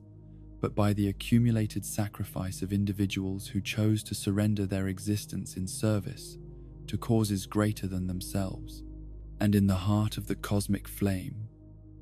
the consciousness that had once walked among mortals as their divine protector maintained its eternal watch, ensuring that the light would never fade so long as souls existed who possessed the courage and nobility required to fuel its continued burning with their very essence. In the depths of the kiln, where cosmic fire had been renewed through ultimate sacrifice, something that had once been the Lord of Light maintained a vigil that transcended the normal boundaries between existence and dissolution. The being that now tended the first flame bore little resemblance to the divine ruler who had once walked the halls of Londo dispensing wisdom and justice to grateful subjects, for the linking ritual had transformed Gwyn into something that was neither fully alive nor properly dead, but suspended in a state that served the cosmic necessities of sustaining the Age of Fire beyond its natural limits. The Lord of Cinder, as this transformed being was known in the few texts that dared record the truth of what had occurred in the sacred chamber,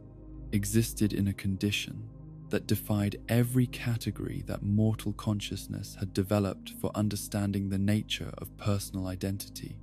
His individual will had been subsumed into the greater purpose of maintaining the cosmic flame, while his memories and personality had been burned away by exposure to forces that no conscious being was meant to endure while retaining coherent selfhood. What remained was something that functioned more as a spiritual mechanism than a conscious entity, a being whose every thought and action was directed toward the single overriding purpose of keeping the first flame burning regardless of any other consideration that might once have seemed important or meaningful. The compassion and wisdom that had characterized Gwyn's rule over his divine kingdom had been consumed along with everything else that had made him recognizably himself, leaving behind only the hollow determination to fulfill the cosmic obligation he had accepted through his ultimate sacrifice. The physical form that housed this transformed consciousness bore traces of the magnificence that had once made the Lord of Light a figure of inspiration and reverence throughout the civilized world. Yet these remnants served only to make his current condition more tragic and disturbing to contemplate. His armor, once brilliant with divine radiance, was now blackened and burned by exposure to cosmic fire, while his flesh had been reduced to something that resembled charcoal more than living tissue. Most heartbreaking of all, the lightning that had once been his signature manifestation of divine power now flickered weakly around his form like dying embers, a pale shadow of the overwhelming force that had once shattered dragon scales and established the authority of divine rule over the transformed world. The great sword he carried still hummed with residual power, but even this legendary weapon showed signs of the degradation that had affected everything else about his existence. The Lord of Cinder's consciousness, such as it remained after the transformative effects of linking fire, was focused entirely on the preservation of the cosmic flame with an intensity that bordered on madness. Every flicker of the first flame registered in his awareness as a potential threat to be countered. Every shadow that danced around the edges of the sacred chamber was perceived as an enemy to be destroyed. He had become a guardian, so perfectly dedicated to his purpose that he had lost all capacity for any other form of thought or feeling. The knights who had accompanied Gwyn on his final journey and witnessed his transformation had undergone changes that, while less extreme than their lord's dissolution into cosmic purpose, were no less permanent or profound. These Black Knights, as they came to be known for the charred condition of their once silver armor, existed in a state that was neither living nor dead, but somehow suspended between these conditions through their proximity to the overwhelming forces that sustained the renewed first flame. Their bodies had been burned and transformed by exposure to cosmic fire until they resembled walking suits of armor more than flesh and blood warriors, yet they retained enough of their original consciousness to continue serving their protective function with the same dedication they had shown during their mortal existence. The flames that had changed them physically had also altered their spiritual essence, making them immune to conventional forms of death while binding them eternally to the service of the cosmic flame and its hollow guardian. These transformed knights spread throughout the chambers and passages that led to the kiln, taking positions that would allow them to intercept any intruders who might threaten the delicate balance that sustained the renewed age of fire. Their vigil was eternal and absolute, for they possessed neither the need for rest nor the capacity for distraction that characterized normal conscious existence. They had become extensions of the Lord of Cinder's will, guardians whose only purpose was to ensure that nothing would interfere with the cosmic flame's continued burning. The isolation that characterized existence in the depths of the world was profound beyond any loneliness that mortal beings could experience, for it encompassed not merely physical separation from other conscious entities, but spiritual disconnection from all the relationships and purposes that had once given meaning to individual existence. The Lord of Cinder dwelt in chambers where no sound broke the silence except the crackling of cosmic fire and the occasional footstep of his transformed guardians, where no change marked the passage of time except the subtle fluctuations in the flame's intensity that served as the only measure of duration in a realm that existed outside normal temporal flow. Yet even in this state of ultimate isolation and transformation,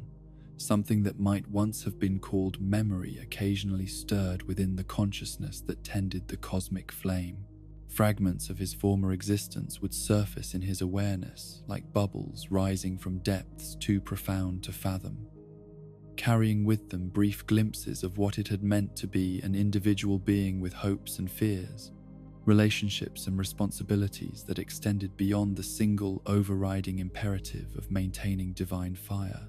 These moments of partial recollection were perhaps the most tragic aspect of the Lord of Cinder's existence, for they offered tantalizing suggestions of the richness and complexity that conscious life could possess while remaining forever beyond reach of his transformed condition. He might catch fleeting impressions of sunlight streaming through the windows of Anor Londo, or hear echoes of laughter from children playing in gardens where divine blessing had made flowers bloom in impossible colors. But these memories served only to emphasize the magnitude of what had been lost in the service of cosmic necessity. The music that haunted the deepest chambers of the kiln was perhaps the clearest expression of this profound melancholy, a simple melody that seemed to emerge from the very stones themselves, as if the cosmic forces that sustained the realm had developed the capacity for expressing grief over what had been sacrificed to ensure their continuation. The notes that drifted through the ancient passages spoke of nobility surrendered to necessity, of love transformed into obligation, of consciousness voluntarily dissolved in service to purposes beyond individual understanding. This haunting refrain would become the signature of the Lord of Cinder's transformed existence, a musical expression of loss, so profound that it transcended personal tragedy to become a universal lament for the price that heroism sometimes demanded from those who possessed the courage to pay it. The melody spoke of battles won at costs that rendered victory indistinguishable from defeat, of sacrifices so complete that they erased the very identity of those who made them. The age of fire that had been preserved through such ultimate sacrifice continued to flourish in the world above, its renewed cosmic flame providing the light and warmth that sustained civilized existence, while few of its beneficiaries understood the true nature of the forces that made their prosperity possible. Cities continued to grow and prosper under divine blessing. Scholars pursued knowledge in libraries that contained the accumulated wisdom of ages, while artists created works of beauty that celebrated the achievements of conscious beings who had learned to transform base matter into expressions of transcendent meaning. Yet beneath this surface prosperity, the fundamental nature of existence itself had been altered by the establishment of the linking cycle, creating conditions that would profoundly affect the development of consciousness across generations yet unborn. The undead curse, which had seemed like an inexplicable affliction during the period of the first flame's decline, was revealed to be intimately connected to the cosmic forces that govern the preservation of the Age of Fire through periodic sacrifice. Those marked with the dark sign found themselves caught in cycles of death and resurrection that seemed to mock both the natural order of mortality and the peaceful rest that should have been their reward for lives lived in service to worthy causes. These unfortunate souls were condemned to repeat their struggles without hope of final resolution, their existence serving as a constant reminder that the preservation of the Age of Fire required not only the ultimate sacrifice of exceptional individuals, but the perpetual suffering of countless others who had been marked by cosmic forces beyond their understanding or control. The relationship between the undead curse and the linking of fire was complex beyond mortal comprehension, involving spiritual bonds that connected individual consciousness to cosmic forces in ways that transcended normal causation. The curse seemed to serve as a form of cosmic selection process, identifying individuals who possessed the spiritual strength and purity required to serve as potential fuel for future renewals of the first flame, should such sacrifice become necessary once more. This terrible purpose transformed the undead from mere victims of cosmic forces beyond their control into unwilling participants in the preservation of existence itself, their suffering serving the greater good while offering them no personal benefit or consolation. They were condemned to endure endless cycles of futile struggle, not as punishment for any crime they had committed, but as a necessity of the cosmic order that had been established through Gwyn's ultimate sacrifice, the hollowing process that affected undead who lost hope and purpose, represented perhaps the most disturbing aspect of this system, for it demonstrated what happened to conscious beings who were subjected to endless suffering without the spiritual resources necessary to find meaning in their affliction. These hollow shells of former people wandered the world like living ghosts, their humanity stripped away by despair until they retained nothing of what had once made them individuals worthy of respect and compassion. Yet even in their degraded condition, the Hollow served important functions within the cosmic order that sustained the Age of Fire, for their existence provided opportunities for other conscious beings to demonstrate the virtues of compassion and heroism that elevated mortal nature above mere survival instinct. The sight of those who had fallen into hopelessness could inspire others to greater dedication to noble causes, while the challenge of helping the afflicted offered paths toward the kind of spiritual growth that might eventually qualify someone for the ultimate sacrifice of linking fire. Among the undead who managed to resist the descent into hollowing through the exercise of will and the pursuit of meaningful purpose,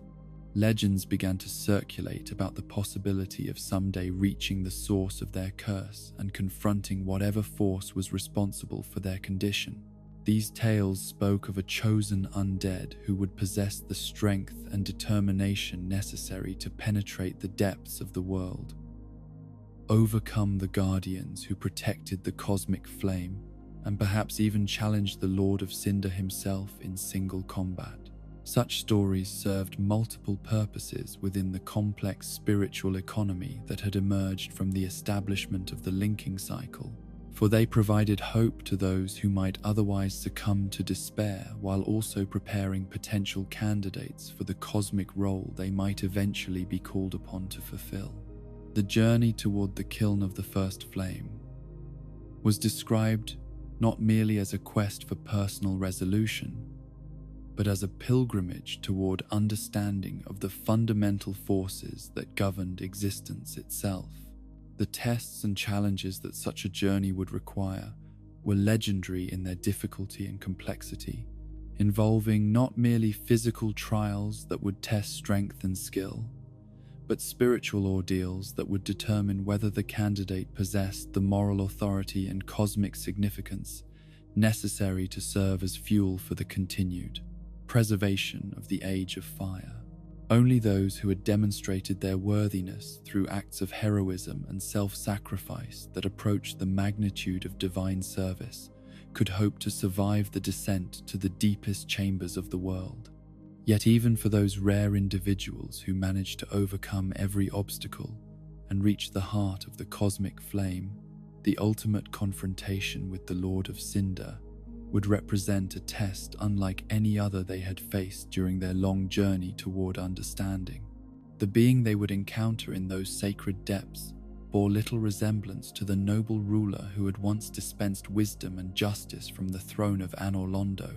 for the linking process had transformed him into something that existed primarily as a manifestation of cosmic will rather than individual consciousness. The battle that would inevitably result from such an encounter was destined to be both tragic and necessary, for it represented the collision between two different forms of heroism that were equally valid yet mutually incompatible. The Lord of Cinder had achieved the ultimate expression of selfless service by surrendering his individual existence to preserve the Age of Fire, yet his continued presence as guardian of the cosmic flame would eventually become an obstacle to the very renewal that his sacrifice had been intended to make possible. The hollow shell that had once been Gwyn would fight with all the skill and determination that had made him legendary during his mortal existence. His great sword, still capable of channeling the remnants of divine lightning, while his strategic understanding remained undiminished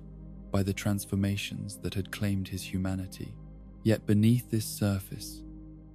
competence lay a consciousness that was fractured and diminished, driven by compulsions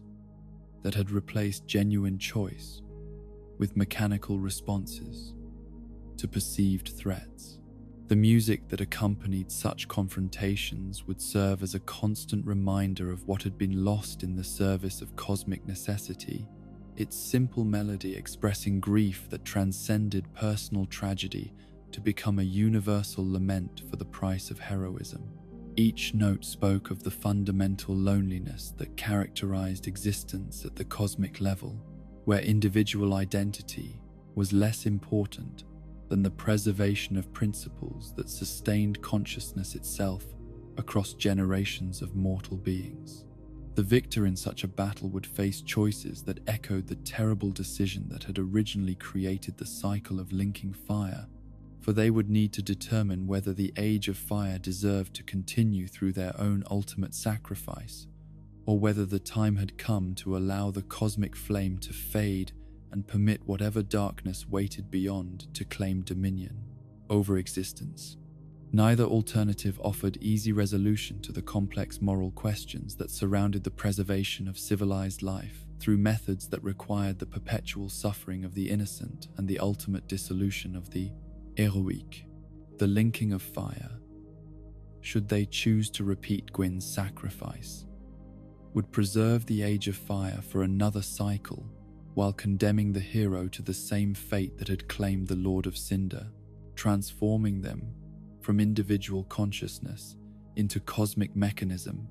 devoted entirely to the maintenance of divine flame. The alternative of allowing the fire to fade would end the age that had brought such prosperity and achievement to conscious beings, while potentially opening the door to forms of existence that might prove either better or worse than what had come before. The choice itself represented the ultimate expression of the burden that heroism placed upon exceptional individuals, for it required them to make decisions that would affect not only their own fate but the destiny of all conscious existence, based on understanding that was necessarily incomplete and wisdom that was inherently fallible. The cosmic forces that governed the relationship between light and dark, order and chaos, offered no clear guidance about which choice was objectively correct, leaving heroes to rely upon moral intuition and personal conviction when facing questions that transcended individual comprehension. In the depths of the kiln, surrounded by the Black Knights, whose existence had been transformed into eternal guardianship of cosmic purpose, the hollow remnant of what had once been the Lord of Light continued his vigil over forces that sustained the Age of Fire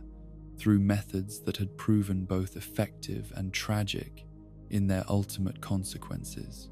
His consciousness, such as it remained after exposure to cosmic forces that no individual being was meant to endure while retaining coherent identity, was focused entirely on the preservation of divine flame, with an intensity that transcended normal understanding of dedication and purpose. The first flame continued to burn with the power that had been renewed through ultimate sacrifice, its light driving back the darkness that constantly pressed against the boundaries of civilized existence, while providing the fundamental distinctions between concepts that made meaningful choice possible for conscious beings. Yet this victory had been achieved at costs that called into question the very nature of heroism itself, establishing cycles of sacrifice and renewal that would define the ultimate meaning of courage for generations of souls yet to discover their own capacity for transcendent service. The Age of Fire would continue, sustained not by natural vitality, but by the accumulated sacrifice of individuals who chose to surrender their existence in service to causes greater than themselves, while in the heart of the cosmic flame, the essence that had once walked among mortals as their divine protector maintained its eternal watch over forces that would burn until other souls proved willing to make comparable offerings of their very essence to preserve the light against whatever darkness waited beyond the reach of heroic understanding. And so ends the tale of Gwyn, Lord of Cinder, whose light burned so bright it cast shadows across eternity itself. His story is one of triumph and tragedy intertwined, of choices made in darkness that brought light to the world, and of sacrifices so profound they echo through endless cycles of flame and ash. From the hollow wanderer who first claimed the light soul in the depths of the ancient world, to the transformed guardian who tends the cosmic flame in chambers where time has no meaning, we have witnessed a journey that encompasses the full scope of what it means to bear responsibility for the welfare of all conscious existence. In his rise from the grey uniformity of the Age of Ancients to the golden splendour of divine rule in Anor Londo, Gwyn embodied the magnificent possibilities that emerged when power was wielded with wisdom and compassion. His victory over the everlasting dragons opened the way for civilization to flourish under the light of disparity, while his establishment of divine institutions created frameworks within which mortal beings could pursue knowledge, beauty, and meaning beyond mere survival. Yet the very completeness of his triumph contained within it the seeds of future tragedy. For the Age of Fire that he helped to create was dependent upon forces that even divine wisdom could not fully understand or control. The gradual fading of the first flame revealed the fundamental fragility of the cosmic order that sustained civilized existence, while the emergence of threats like the undead curse and the corruption of the abyss demonstrated that the transformation from ancient stagnation to dynamic growth had unleashed consequences that no amount of preparation could entirely anticipate or prevent. The disasters that befell his fellow lords, the witch's transformation into the bed of chaos through her noble attempt to rekindle cosmic fire, the loss of New Londo, and the fall of Artorias to influences that corrupted virtue itself, served as harsh lessons about the limitations of divine power when confronted with forces that operated according to principles beyond conventional understanding. Each tragedy stripped away another layer of the confidence and certainty that had characterized the early years of the Age of Fire, revealing the complex moral landscape that heroes must navigate when their choices affect not merely their own fate, but the destiny of all existence. The ultimate decision to link fire represented both the pinnacle of heroic self-sacrifice and the establishment of a cycle that would define the nature of heroism for all subsequent ages. Gwyn's choice to surrender his individual existence to preserve the cosmic flame succeeded in its immediate purpose of sustaining the Age of Fire beyond its natural limits, yet it also created conditions that would require periodic renewal through comparable sacrifices from other exceptional souls. The transformation of the Lord of Light into the Hollow Lord of Cinder illustrates the terrible costs that such cosmic heroism demands from those who possess the courage and nobility to pay them. The being who had once dispensed wisdom and justice from the throne of Anor Londo became a mechanism devoted entirely to the preservation of divine flame. His consciousness burned away by exposure to forces that no individual identity could endure while remaining coherent and whole. Yet, even in this diminished and tragic state, the essence of what Gwyn had been continued to serve the cause he had devoted his existence to protecting.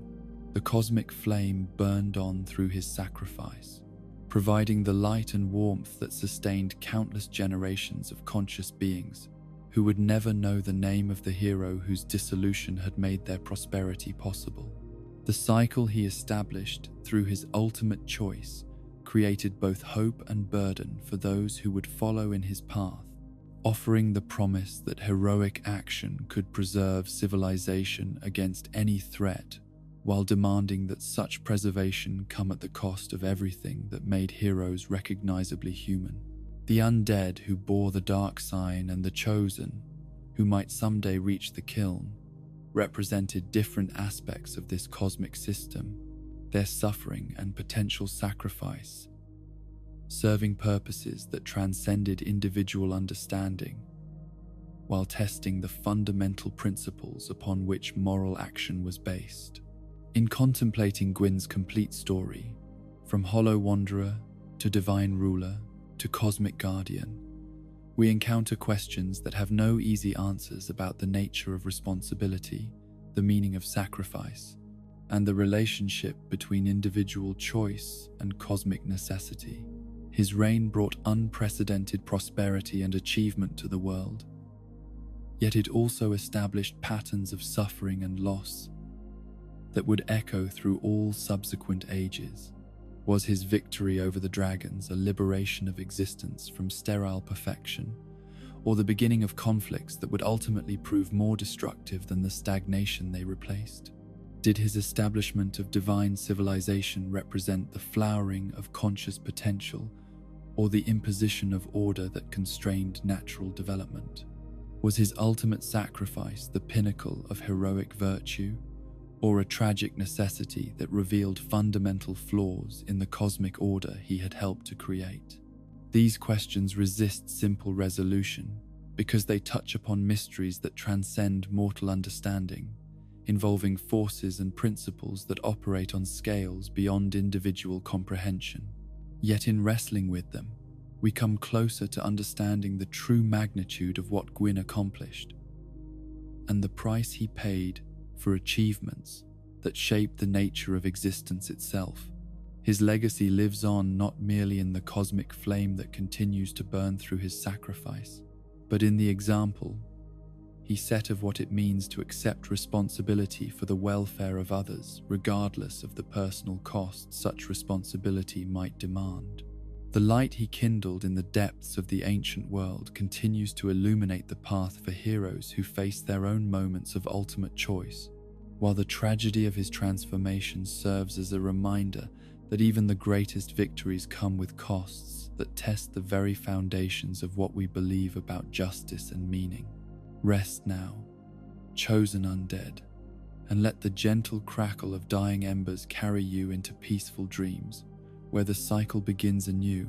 and hope is always kindled afresh. In sleep, perhaps, we can find the peace that eluded even gods, and in dreams discover truths that waking wisdom cannot grasp. The flame may flicker and fade,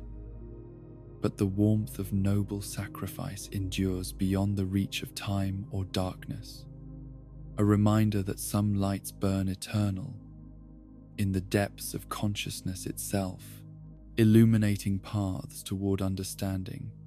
that no shadow can entirely obscure.